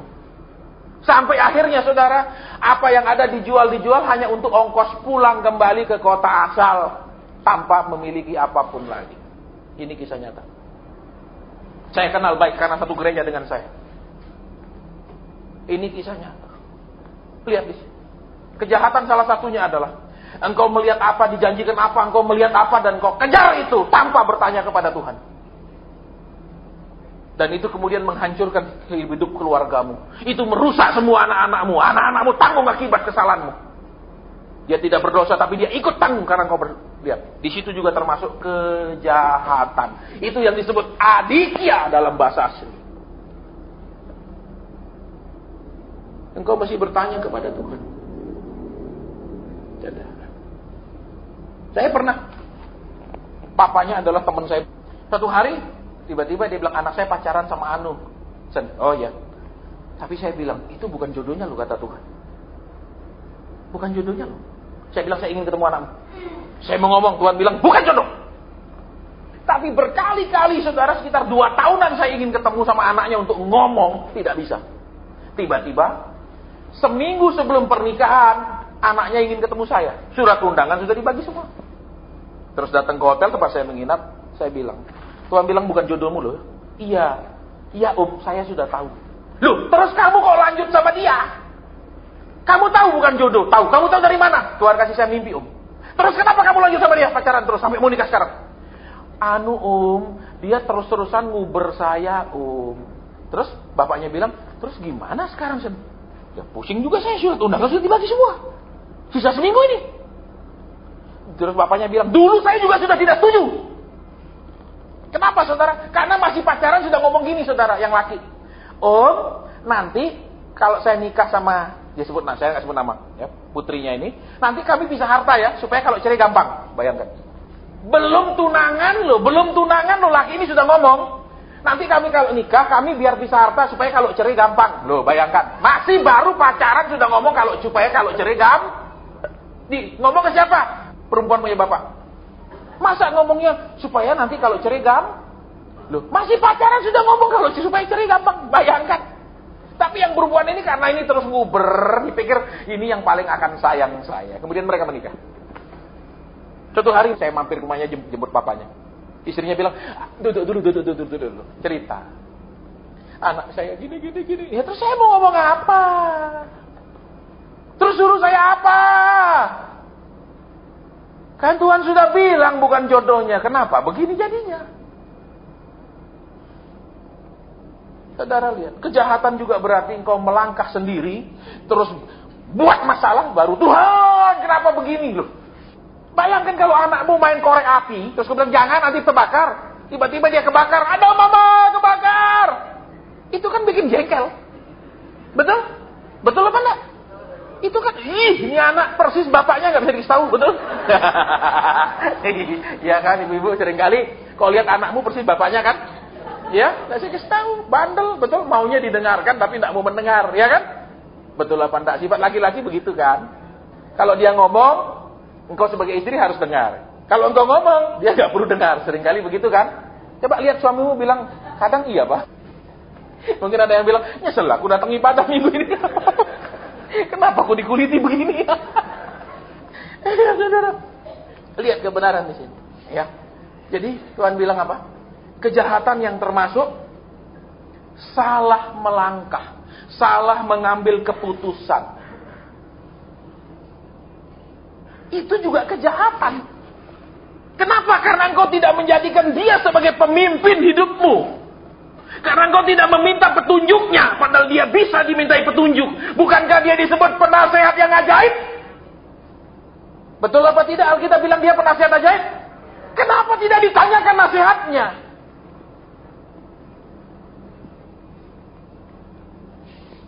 Dalam pelayanan, saya sering ketemu para pengusaha yang Tuhan kasih nasihat. Termasuk bagaimana investasi di segala macam. Pernah sekitar 13-14 tahun lalu, saya diundang salah satu pemilik bank ke rumahnya. Kita duduk tiba-tiba terus Tuhan bilang, suruh dia kembangkan tanah yang manjang itu. Tanah yang agak kotak tidak usah. Saya bilang maaf ya, Tuhan kasih tahu, tanah yang manjang itu yang dikembangkan. Tanah yang agak kotak enggak usah. Oh iya Pak Asen, itu tanah di Kalimantan. Sebentar ya, dia masuk, dia keluarkan site plan besar. Benar, ada tanah yang manjang, di sampingnya tanah agak kotak. Yang ini berarti ya Pak Asen ya? Iya, ini yang, oh iya benar sih Pak Asen, kalau yang ini enggak usah land clearing lagi, ini enggak usah anul, kalau ini masih land clearing dan ini masih banyak stepnya Pak Asen. Tuhan memberi petunjuk. Akurat, yes. Saya kalau mau saudara, saya sudah punya uang ratusan miliar tanpa punya jemaat. Dengan karunia hikmat yang saya diberi, Tuhan kasih tahu begini investasi, begini. Semua akurat, yes. Tapi saya tidak suka hanya menyampaikan pesan Tuhan untuk bidang usaha. Saya lebih suka menyampaikan kebenaran firman Tuhan. Makanya saya diproses Tuhan 16 tahun tidak punya uang. Supaya tidak sama sekali memikirkan duit. Supaya sama sekali pokoknya duit urusan Tuhan. Pak Hasan mau tanya, perusahaan ini gimana? Oke, kita doa, Tuhan bilang begini. Bener Pak Hasan. Itu uang-uang tok, saudara. Nggak perlu khotbah berdiri, nggak perlu berdiri berjam-jam. Duduk sama pengusaha, makan di restoran mewah. Ngobrol sebentar 2 jam. Pulang. Udah gede uangnya. Itu konseling 100 juta, 200 juta, 300 juta, 500 juta. Uang gampang. Tapi Tuhan tahu hati saya. Saya lebih suka menyampaikan kebenaran firman daripada menyampaikan pesan-pesan bisnis. Kenapa? Karena yang akan berlalu itu, apa saudara? Semua yang di dunia ini akan berlalu. Tapi firman Tuhan tinggal tetap. Lihat di sini. Jangan salah Mau usaha apa? Berdoa sungguh-sungguh. Mau mutuskan apa? Berdoa sungguh-sungguh. Karena kalau engkau jalan sendiri, itu kejahatan di mata Tuhan. Karena dia pemimpin tapi tidak pernah ditanyakan apa kepemimpinannya, apa kehendaknya, apa petunjuknya, apa nasihatnya. Itu kejahatan. Engkau bisa tanya sama dia akurat. Dan dia bisa beri petunjuk kepadamu dengan sangat Dia penasihat yang Makanya kalau saudara putuskan mau begini, mau begitu, tapi tidak melibatkan Tuhan, hanya minta, Pak doakan saya mau begini, Pak doakan saya mau begini. Jahat. Engkau jadikan Tuhan cuma tukang, oke diberkati, oke kerjakan, oke ngawur. Tuhan punya kehendak dalam hidupmu. Tuhan punya rencana dalam hidupmu. Tuhan punya detail hari demi hari yang Dia mau dalam hidupmu. Ada di kitab Mazmur. Sebelum ada satu hari pun diantaranya semua sudah tertulis di kitabmu, kata kitab Mazmur, betul? Belajar hidup dalam rencana Tuhan. Belajar hidup dalam kehendak Tuhan. Saya bersyukur saya diproses habis-habisan. Sehingga saya ketemu pengusaha, orang bilang ini orang pendeta nggak pernah minta. Ini pendeta nggak pernah berharap orang. Ini pendeta nggak pernah, kalau kita tanya dia butuh apa, dia nggak pernah ngomong. Zaman itu, keluarga terkaya di Indonesia nomor, saya diundang ke rumahnya. Habis ngomong-ngomong dia bilang, Pak Asen butuh apa? Saya bilang, saya tidak butuh apa-apa. Dia liatin saya. Ya saya diam aja, lu liatin aja. Kenapa? Apa yang aneh kalau saya bilang saya nggak butuh apa-apa? Kalau yang Pak Mak, oh saya butuh untuk pelayanan. Ini. Sebentar saya ambil catatan. Nggak lulus. Betul? Esther diangkat menjadi permaisuri karena dia tidak minta apapun. Betul? Betul? Dia tidak minta apapun. Sementara perempuan-perempuan yang lain ketika dipamerkan kekayaan Ahasiweros, mami ini semua dia minta. Esther tidak meminta apapun. Itu kualitas mempelai Tuhan. Kembali ke sini. Sekarang kita akan rangkum habis ini selesai. Dasar kita jadi orang Kristen harus benar. Dasarnya datang untuk mendengar, bukan untuk didengar. Untuk belajar kebenaran, untuk mengerti kehendak Tuhan, mengerti hukum dan kerinduan Tuhan, itu dasarnya. Terus lakukan, hidup jadi pelaku kebenaran. Terus setiap kita berseru sebut nama Tuhan, jauhi kejahatan. Jauhi kejahatan, yang disebut kejahatan tadi adikya, saya nggak usah ulang. Termasuk apa tadi? Cacat karakter. Saya sebenarnya saudara harus besok pagi harus berangkat ke Kutai Barat seperti jadwal. Ternyata teman-teman yang bergabung dengan kami di persekutuan itu punya agenda sendiri di luar jadwal yang kami sudah atur. Padahal jadwalnya bulan lalu itu khusus hanya pelajaran pertanian untuk mengajar mereka membuat pupuk buatan, untuk memberikan makanan ternak dari tanaman-tanaman yang ada di situ yang bisa diolah untuk menjadi makanan ternak. Jadi mereka tidak perlu beli.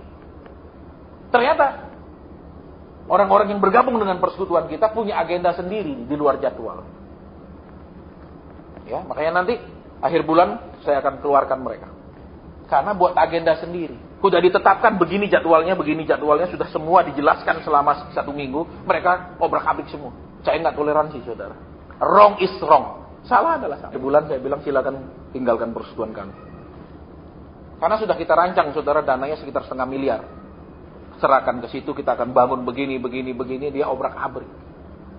Ya, karena sudah ditetapkan jadwalnya begini, sudah jelas hari demi hari rundown acara sudah jelas. Sudah kita kasih tahu, biar obrak-abrik. Akhirnya kita akhirnya rubah acara. Dan waktu itu Ko Hengki sudah bilang sama Pak Elim bahwa saya mau datang, saya nggak enak bahwa saya bilang pas jadwal saya ke Kutai Barat tidak batal. Karena baru seharian bilang tiba-tiba mau dibatalkan lagi, itu nggak cengli. Itu perlu ada ketegasan berorganisasi. Terakhir, Tuhan bilang setiap orang yang menyebut nama Tuhan harus meninggalkan kejahat. Berarti Tuhan, saya ini rencana menurut mau saya sendiri, terus minta Tuhan setujui, Tuhan berkati, aku mau begini, Tuhan tolong, Tuhan campur tangan. Itu jahat.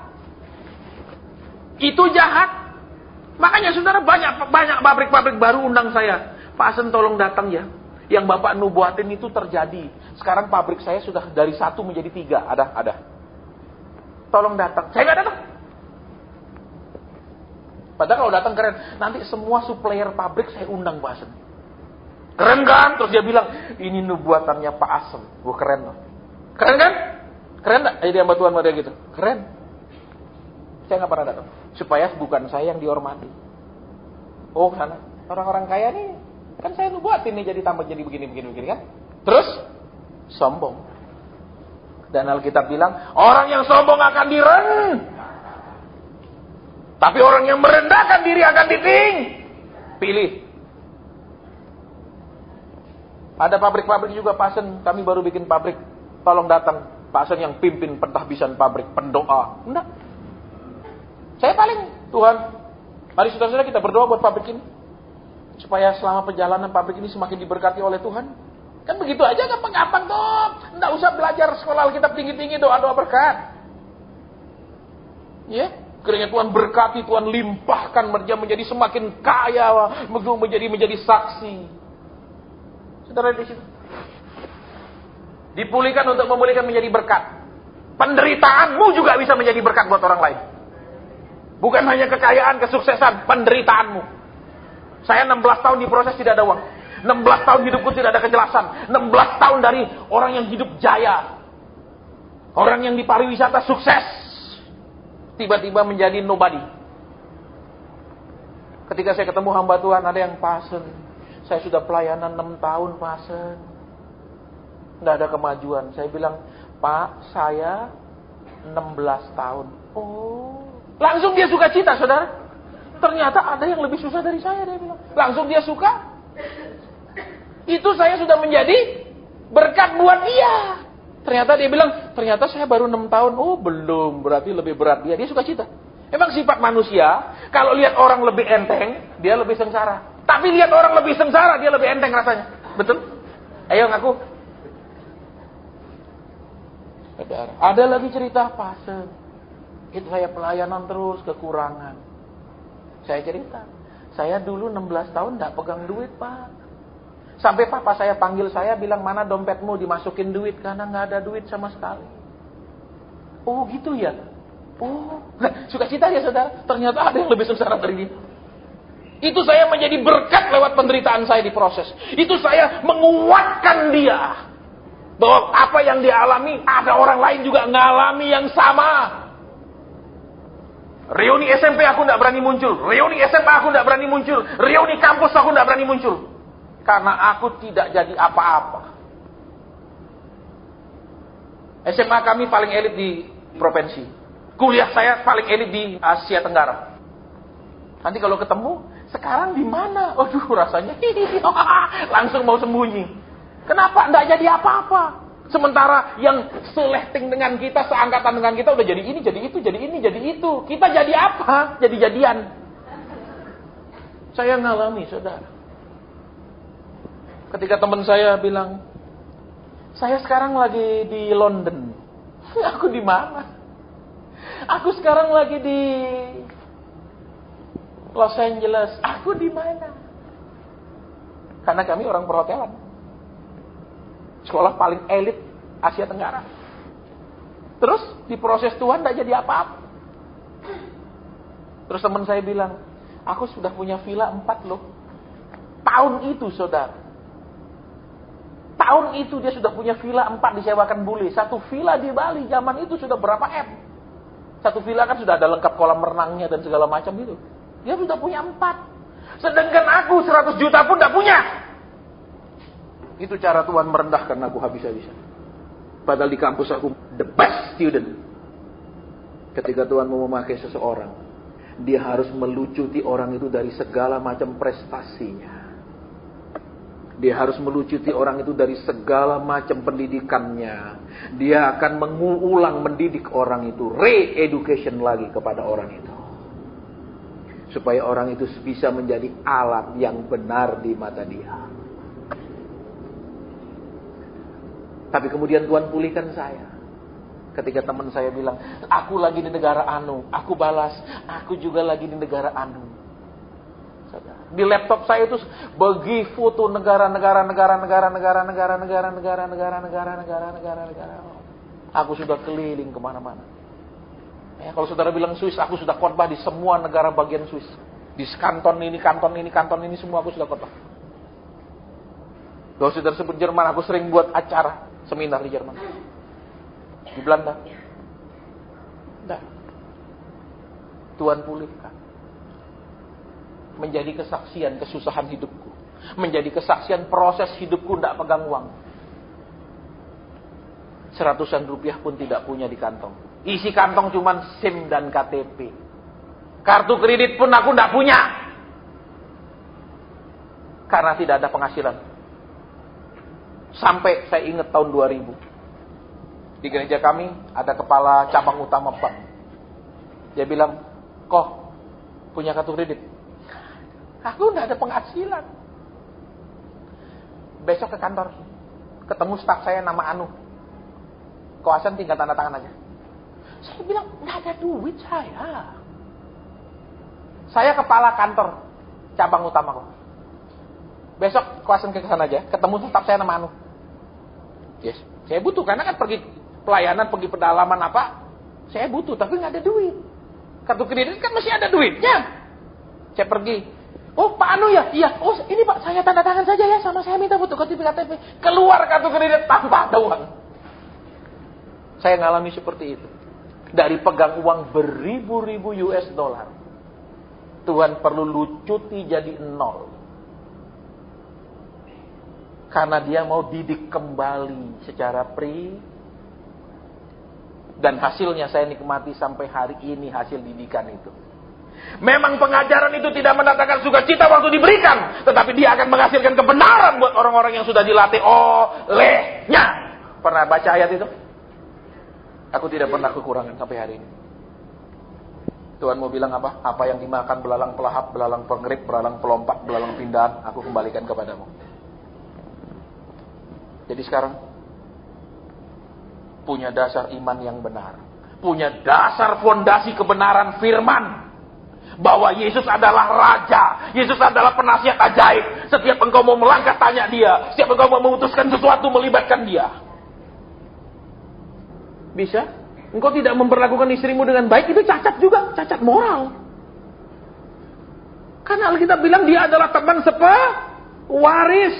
Dia juga punya hak warisan. Dia kan menganggap, ya dia nerima kok. Kok pendeta keberatan? Istri saya nerima kalau saya marah dia. Kalau saya galak sama dia, dia terima. Kok pendeta tidak terima? Bukan kami tidak terima, Tuhan yang tidak terima. Engkau kerja, istrimu mungkin cuma ibu rumah tangga, tapi dia berhak atas keuanganmu. Jangan punya cacat moral, jangan punya cacat karakter. Ya. Istrimu itu bukan pebabu di rumah. Itu istri. Jangan kayak babu. Semua dia, nyuci baju dia, nyetrika dia, semua dia. Engkau cuma jadi bos di rumah. Saya sampai hari ini, saudara, pulang pelayanan, saya kadang yang rendam baju. Kadang istri saya sikat, kalau dia sibuk, saya yang sikat. Masukin mesin cuci. Nanti selesai jemur, saya yang nyetrika. Nggak masalah. Saya nggak perlakukan dia, semua kamu kerjakan. Pak, dia bukan babu. Tapi Pak, masa kita laki cucikan baju istri? Loh, kalau dia cucikan bajumu kok boleh? Memang ada ayatnya di firman Tuhan bilang, hai laki-laki jangan mencucikan pakaian istrimu, najis, begitu? Itu kan karena adat menempatkan perempuan di bawah laki-laki. Sedangkan Tuhan berkali-kali negur orang Yahudi karena adat, betul? Kau jadi Kristen ikut adat atau ikut firman? Kalau saya nggak peduli, saudara. Saya lihat istri saya sibuk, cucian banyak, saya nyuci, nggak masalah. Tapi nanti urapannya hilang, Pak. Justru urapannya semakin bertambah karena Tuhan lihat. Nah, bagus. Lihat istri sibuk, dia yang ambil tugas istrinya, nggak salah. Karena kami nggak punya pembantu. Tapi jadi enak. Saya nyetrika, kadang dia selesai masak, langsung sebelah saya dia yang lipat. Enak toh. Jadi mesra loh. Kadang dia masak, saya bilang, aku bantu, mau potong apa? Karena saya kalau jago bagian goreng. Saya bagian goreng. Nggak masalah. Jadi laki-laki di sini, kadang saya pulang, saya bilang pegel aku. Nah, ya sudah, mana hot and cream, pijitin. Saya yang pijitin dia. Salah nggak? Enggak. Sini bapak-bapak, berapa yang bisa pijitin istri? Kita laki, Pak. Istrimu juga butuh disayang. Dia juga butuh dimanja. Dia juga butuh dirawat. Beli, betul, minyak kayu putih, beli hot and cream, beli GPU itu loh untuk pijat, pijitin dia. Senang kan dia? Ibu-ibu di sini berapa banyak yang dipijitin suami? Tolong angkat tangan. Tolong angkat tangan, turun. Ibu-ibu berapa yang sama sekali nggak pernah dipijitin? Sini saya maju doain, kasihan. Ya. Perempuan juga butuh dimanja. Halo. Dan Tuhan kalau lihat kita rukun begitu, Tuhan bilang apa? Di mana mereka bersaudara hidup dengan rukun, Tuhan yang memerintahkan berkat. Tuhan yang memerintahkan berkat. Kau tidak perlu doa minta. Tuhan yang bilang, malaikat bawa ke dia. Malaikat antar ke dia. Itu kata firman. Ayo mulai berubah sekarang. Jangan merasa, saya sudah sama istri, saya tidak jinah. Saya tidak main perempuan, sudah baik. Siapa bilang? Standar Alkitab lebih tinggi. Standar kebenaran firman lebih tinggi daripada adat apapun. Mari kita berubah. Supaya Tuhan bilang, nah seperti itu yang aku mau. Terus malaikat sini semua. Stok di gudang masih banyak. Malaikat bilang masih banyak Tuhan. Banyak yang tidak bisa diturunkan karena orangnya tidak layak terima. Terus anakku yang ini gimana? Boleh Tuhan. Nah, ya sudah. Daripada itu nanti kedaluarsa expired di gudang, kamu antar semua ke anak ini gitu loh. Kalau gini amin. Pokok ngomong kaya, sukses, berkat, semangat. Amin. Kalau perlu Pak ibadah sampai jam 10 nggak apa-apa. Tapi kalau teguran sudah Pak, udah malam kita pulang. Kita mau berdoa. Suami istri yang masih merasa ada cacat di moral, cacat di karakter, ya, cacat tindakan kita tidak meminta nasihat Tuhan, tindakan kita tidak meminta pertolongan Tuhan, tindakan kita tidak minta petunjuk Tuhan, kita mulai saat ini mau berhati-hati. Karena suami salah, satu keluarga nanggung. Istri salah, anak-anak nanggung. Hati-hati. Dan Tuhan bilang apa? Jalan Tuhan adalah jalan yang rata dan lurus. Kita mau berdoa. Bapa, sudah hamba sampaikan. Mungkin ada pesanmu yang pribadi buat kau sampaikan kepada anak-anakmu, silakan. Mungkin ada pesanmu yang kau ingin nyatakan kepada anak-anakmu, silakan. Kalau kau rasa sudah cukup firman, sudah jelas, hamba turun, berhenti. Terserah Tuhan saja. Adiknya siapa Tuhan? Adiknya, adik dia, adik kandung, atau adik iparnya Tuhan? Adiknya siapa ini Tuhan? Amin. Saudara, Tuhan bilang di antara kita yang datang hari ini, ya, ada yang sedang berdoa, Tuhan, adik Tuhan, adik ini. Saya tanya Roh Kudus, Tuhan, ini adiknya siapa? Adik iparnya kah yang membuat dia jadi dalam pergumulan? Atau adik kandungnya yang membuat dia punya pergumulan? Tuhan bilang adik kandungmu yang menjadi pokok pergumulanmu. Adik saya Tuhan. Mana keluarga yang datang di sini, adikmu yang menjadi pokok pergumulanmu?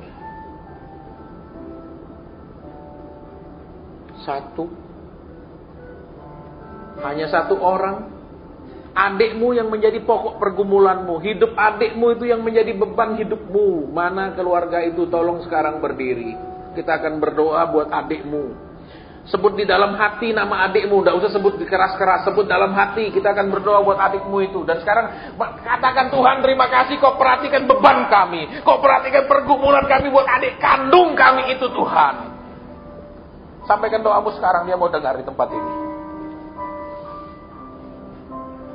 Terima kasih. Terima kasih. Terima kasih. Terima kasih. Cik Ratna.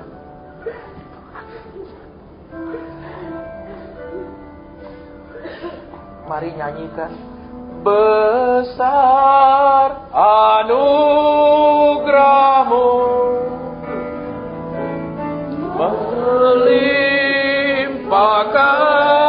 kasih-Mu, semakin hari semakin bertambah besar anugerahmu, besar anugerahmu,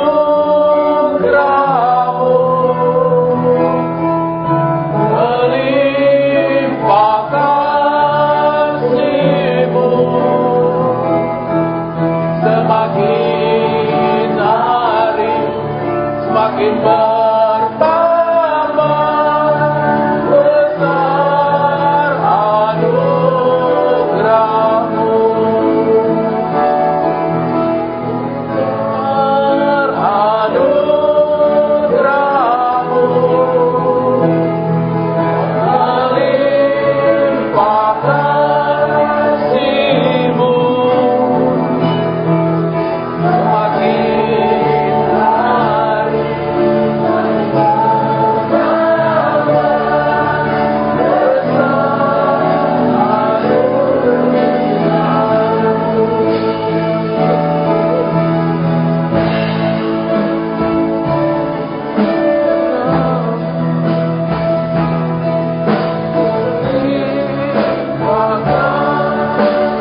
Di sini ada, tapi rohmu sering berkata, Papa, Papa, Papa. Itu jeritan rohmu yang saya dengar di alam roh. Jeritan rohmu yang naik ke hadirat Tuhan, Papa, Papa, Papa.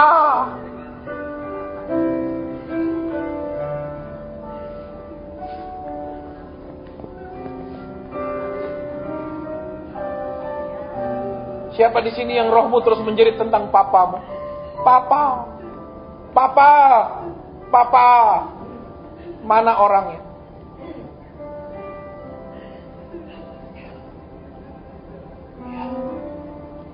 Cik Beli tolong bantu saya doakan. Iya, supaya cepat. Mari, tim pelayanan di sini juga mari. Yang berdoa buat papa ya. Papa, Papa, Papa. Dia menjerit.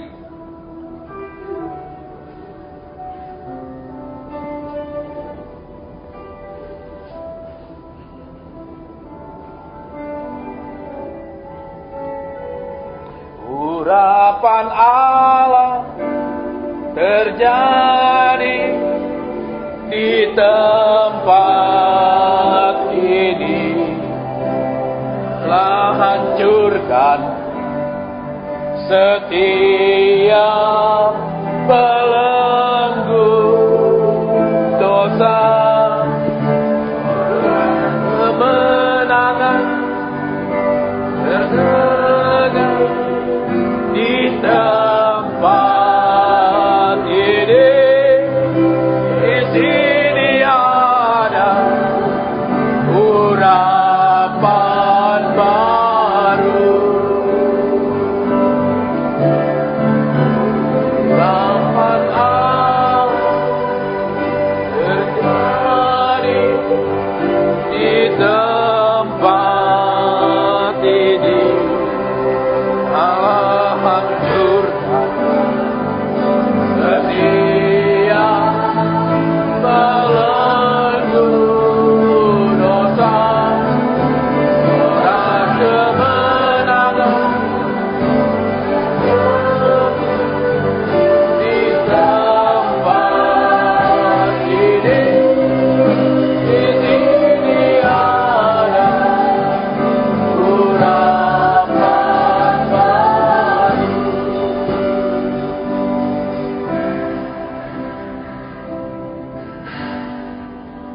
Adakah lagi yang kau ingin lawat Tuhan Yesus? Adakah lagi yang engkau ingin jamah? Silahkan.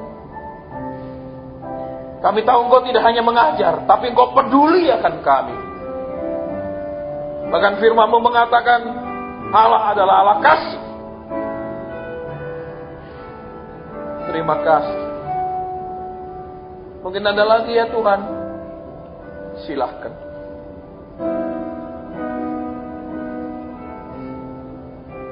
Terima kasih. Terima kasih.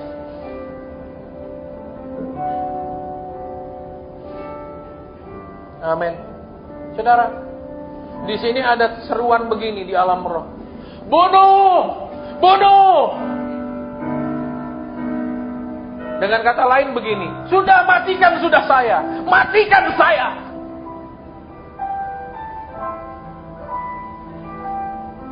Saya tidak tahu apa pergumulanmu. Saya tidak tahu apa masalahmu di rumah. Tapi engkau sudah pernah berdoa, sudah bunuh saya saja. Matikan sudah saya.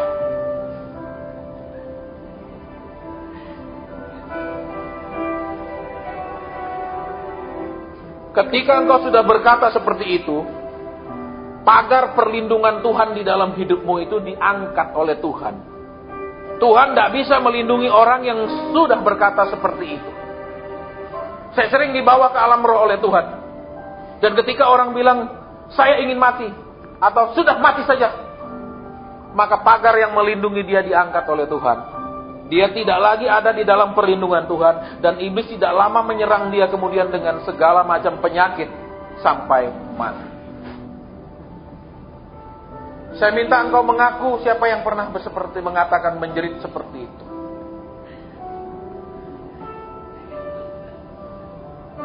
karena iblis akan menyerang engkau dengan segala macam penyakit. Maka sekarang kau harus mengatakan begini, Tuhan, aku minta ampun atas segala perkataanku yang salah.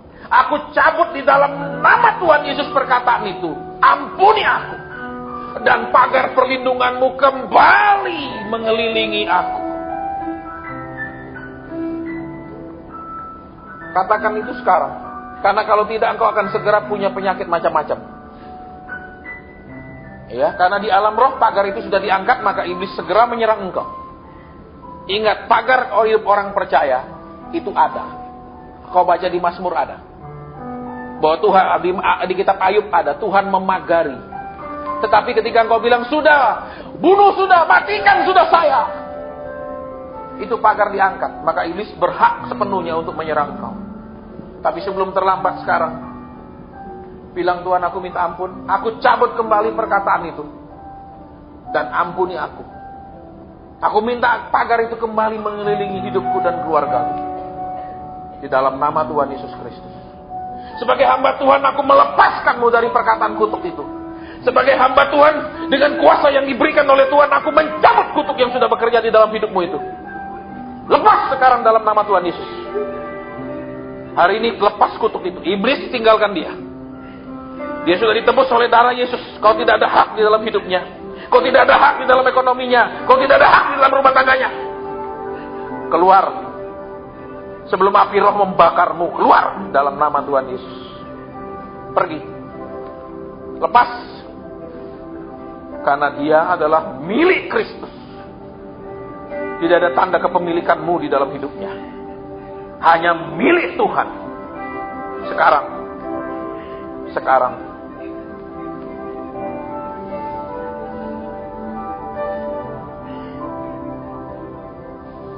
Dia jamah segenap hidupku dan beri damai di hatiku.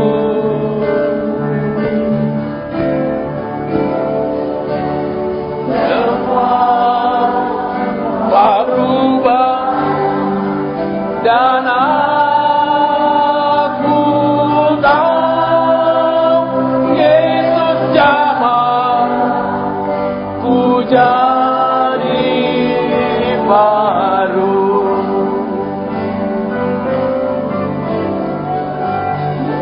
Jamah segenap hidupku.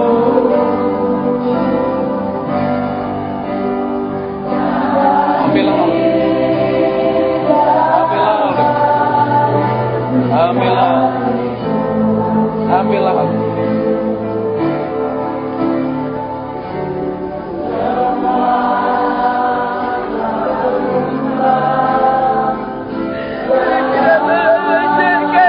Keluar segala kepahitan, keluar segala keputusasaan, keluar.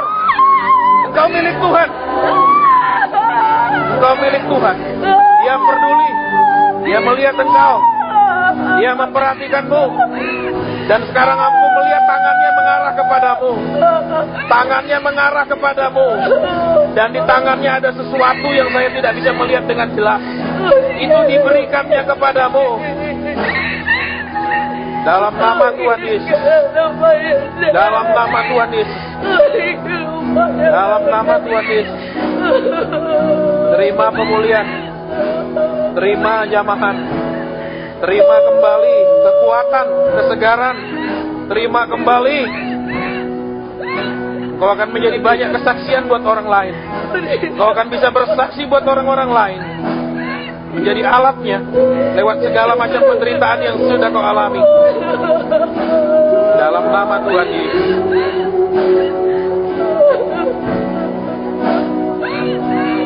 Terima kasih. Terima kasih. Terima kasih. Kekuatan Allah masuk, penghiburan Allah masuk, Dari Bapa di surga mengalir, menyembuhkan seluruh bagian hidupmu, menyembuhkanmu total. Kau pulang dengan kesembuhan, kau pulang dengan kesegaran, kau pulang dengan belas kasihan Tuhan. Kau pulang dan Tuhan ambil alih semuanya karena kau anaknya. Terima kasih. Terima kasih. Terima kasih. Hamba akan mendengar kesaksian tindakan Tuhan dalam hidupnya. Hamba akan mendengar kesaksian perbuatan Tuhan yang ajaib dalam hidupnya. Dalam nama Tuhan Yesus. Terima kasih. Terima kasih. Terima kasih.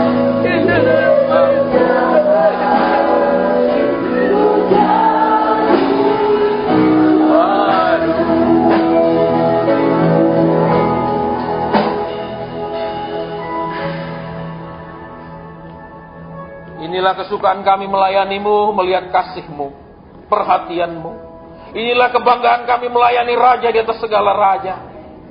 Ketika melihat kasih yang mengalir kepada umat-Mu, perhatian yang tidak berkesudahan kepada umat-Mu. Terima kasih. Terima kasih. Terima kasih. Saudara, saya disuruh berdoa buat orang yang selalu punya keluhan dengan punggungnya. Saya tidak tahu di bagian mana dari punggungmu yang selalu ada masalah. Tapi ketika saya berdoa, Tuhan bilang, punggungku, punggungku, punggungku. Siapa di sini? Punggungmu terus bermasalah. Jeritanmu kepada Tuhan sedang Dia dengarkan. Maka Dia berikan saya mendengar bahwa ada anak-anakku yang mengeluh, Tuhan, punggungku, punggungku Tuhan, punggungku Tuhan. Mari doakan mereka. Mari doakan punggung mereka secara khusus. Mari.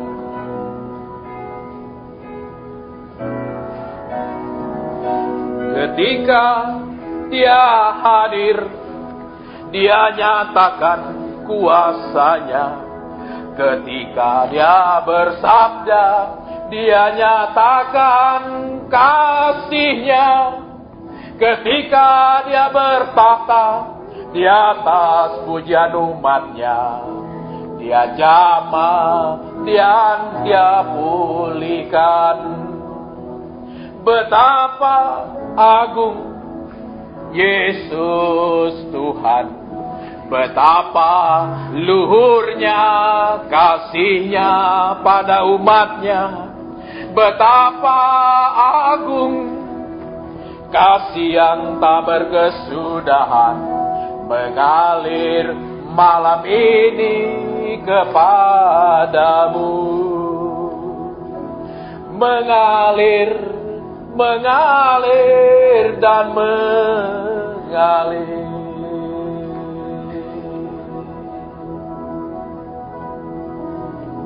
Terima kasih.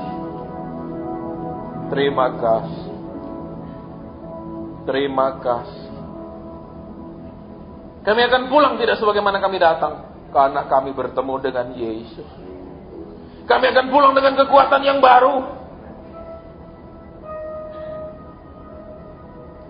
Persoalan lagi itu tidak lagi menginjak kami, tapi kamilah yang akan menginjak semua persoalan itu di bawah kaki kami. Seperti kata firman-Mu, kemenangan itu menjadi milik kami. Karena Engkau yang berperang ganti kami.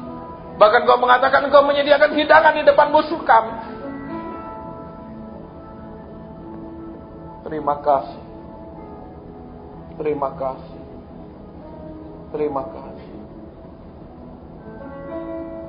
Dalam nama Tuhan Yesus, kami sudah berdoa dan mengucap syukur. Haleluya. Haleluya. Haleluya. Amin. Saya tidak rasa lagi aliran roh itu bergerak. Jadi selesai. Ya, kadang Tuhan bilang teruskan. Kalau terus saya terus, saudara. Karena saya pernah melawan. Ketika Tuhan bilang terus, saya berhenti. Karena saya ada khotbah di kota lain. Ya, yang nganter saya sudah kasih tanda T, time up begini terus. Sementara banyak mereka sedang dilanda oleh Tuhan, sedang manifest. Tapi karena terus dibegini, saya bilang mimbar saya serahkan dan saya lari ke mobil untuk pergi. Ya, karena waktu itu saya melayani pagi di kota Den Haag, kemudian sesi 2 saya harus melayani di kota Amsterdam dan saya tinggalkan. Kemudian dari Belanda saya harus pergi ke Prancis Selatan, perbatasan antara Prancis dengan Republik Andorra dan Spanyol. Ya, untuk ketemu dengan bapak angkat saya yang tinggal di sana. Saya harus dari perjalanan saya menuju ke Prancis Selatan di kota Toulouse. Ya. Saya harus transit di Italia. Saya transit di Italia aman-aman saja. Kemudian dari Italia saya terbang ke kota Toulouse di Prancis Selatan karena saya harus pergi ke atas pegunungan Pyrenees. Saudara. Sampai saya landing di Toulouse, isi satu pesawat itu semuanya orang Asia yang akan pergi ke Lourdes itu. Orang-orang Katolik Asia yang akan pergi siarah ke Lourdes. Semua lewat, hanya saya yang di stop.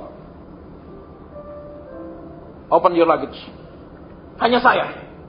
Satu isi pesawat itu semua muka Asia. Tidak ada orang bule. Hanya saya yang di stop. Buka. Di dalam tas itu ada jam tangan yang saya beli di Belanda. Dia bilang, saya akan periksa jam ini. Saya bilang, silakan. Ini notanya saya beli di Belanda. Dia pergi 2 jam lebih. Saya bengong di airport. Menunggu. Dan dia balik, dia katakan, jam ini mesinnya sudah diganti. Mesinnya tidak lagi mesin Chanel jam. Berarti kami anggap ini barang palsu. Saya bilang, saya beli ini notanya. Kamu masuk ke negara kami bawa barang palsu. Saya bilang, ini saya beli. Gimana saya beli jam, saya boleh buka mesinnya. Beli jam, ya beli. Tetap, ini barang palsu. Denda barang palsu adalah 40.000 euro. Sekitar 600 juta.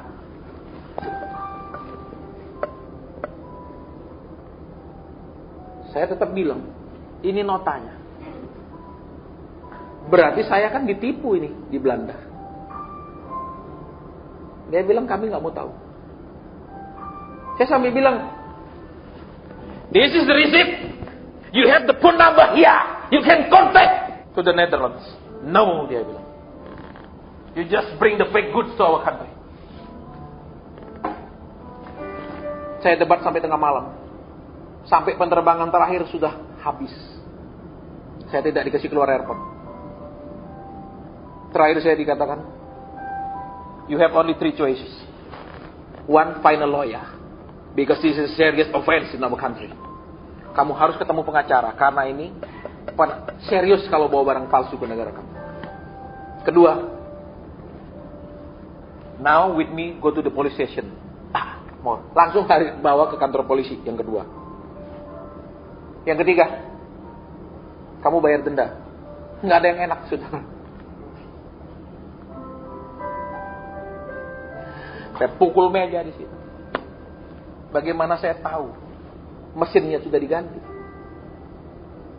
Saya beli jam ini notanya. Kamu nggak percaya? Telepon ini tokonya, ini risitnya ada. Pokoknya kamu bayar denda aja pokoknya. Kalau nggak, cari pengacara kamu. Di mana cari pengacara, saudara? Kalau nggak, ikut saya kantor polisi. Tuh, lebih parah lagi. Di situ saya bilang, Tuhan, mengapa engkau tidak memberitahu saya barang ini ada masalah waktu saya beli? Langsung Roh Kudus jawab, bagaimana pelayananmu di Den Haag? Iya Tuhan, aku salah. Engkau sedang melawat mereka, aku pergi. Karena aku harus khotbah di Amsterdam. Den Haag Amsterdam 45 menit. Dan sudah pujian 45 menit di sana, aku masih ada di kota Den Haag. Padahal di Amsterdam sudah pujian. Tuhan bilang, salah. Aku sedang bekerja, kau tinggalkan. Ini akibatnya. Saya harus bayar denda. Dibikinkan proses verbal. Sampai sekarang saya simpan itu proses verbal saya. Jadi kenang-kenangan karena melawan Roh Kudus. Jadi kalau Roh Kudus masih kerja, saya nggak peduli saudara mau ibadah sampai jam berapa. Tapi Pak, ini gereja, nggak bisa begitu. Yang suruh berhenti nanti dikahajar Tuhan. Pasti. Tapi kalau Tuhan suruh berhenti, saya berhenti. Saya bayar mahal untuk ketidaktaatan saya. Sampai hari ini, saya masih simpan proses verbal dari kantor douane Prancis. Plus nilai dendanya, nama saya, alamat lengkap, nomor paspor, semua ada. Kenangan yang manis sekali. Ya, jadi Tuhan sudah bilang selesai. Tapi Pak, yang lain butuh dilawat, mungkin lain kali.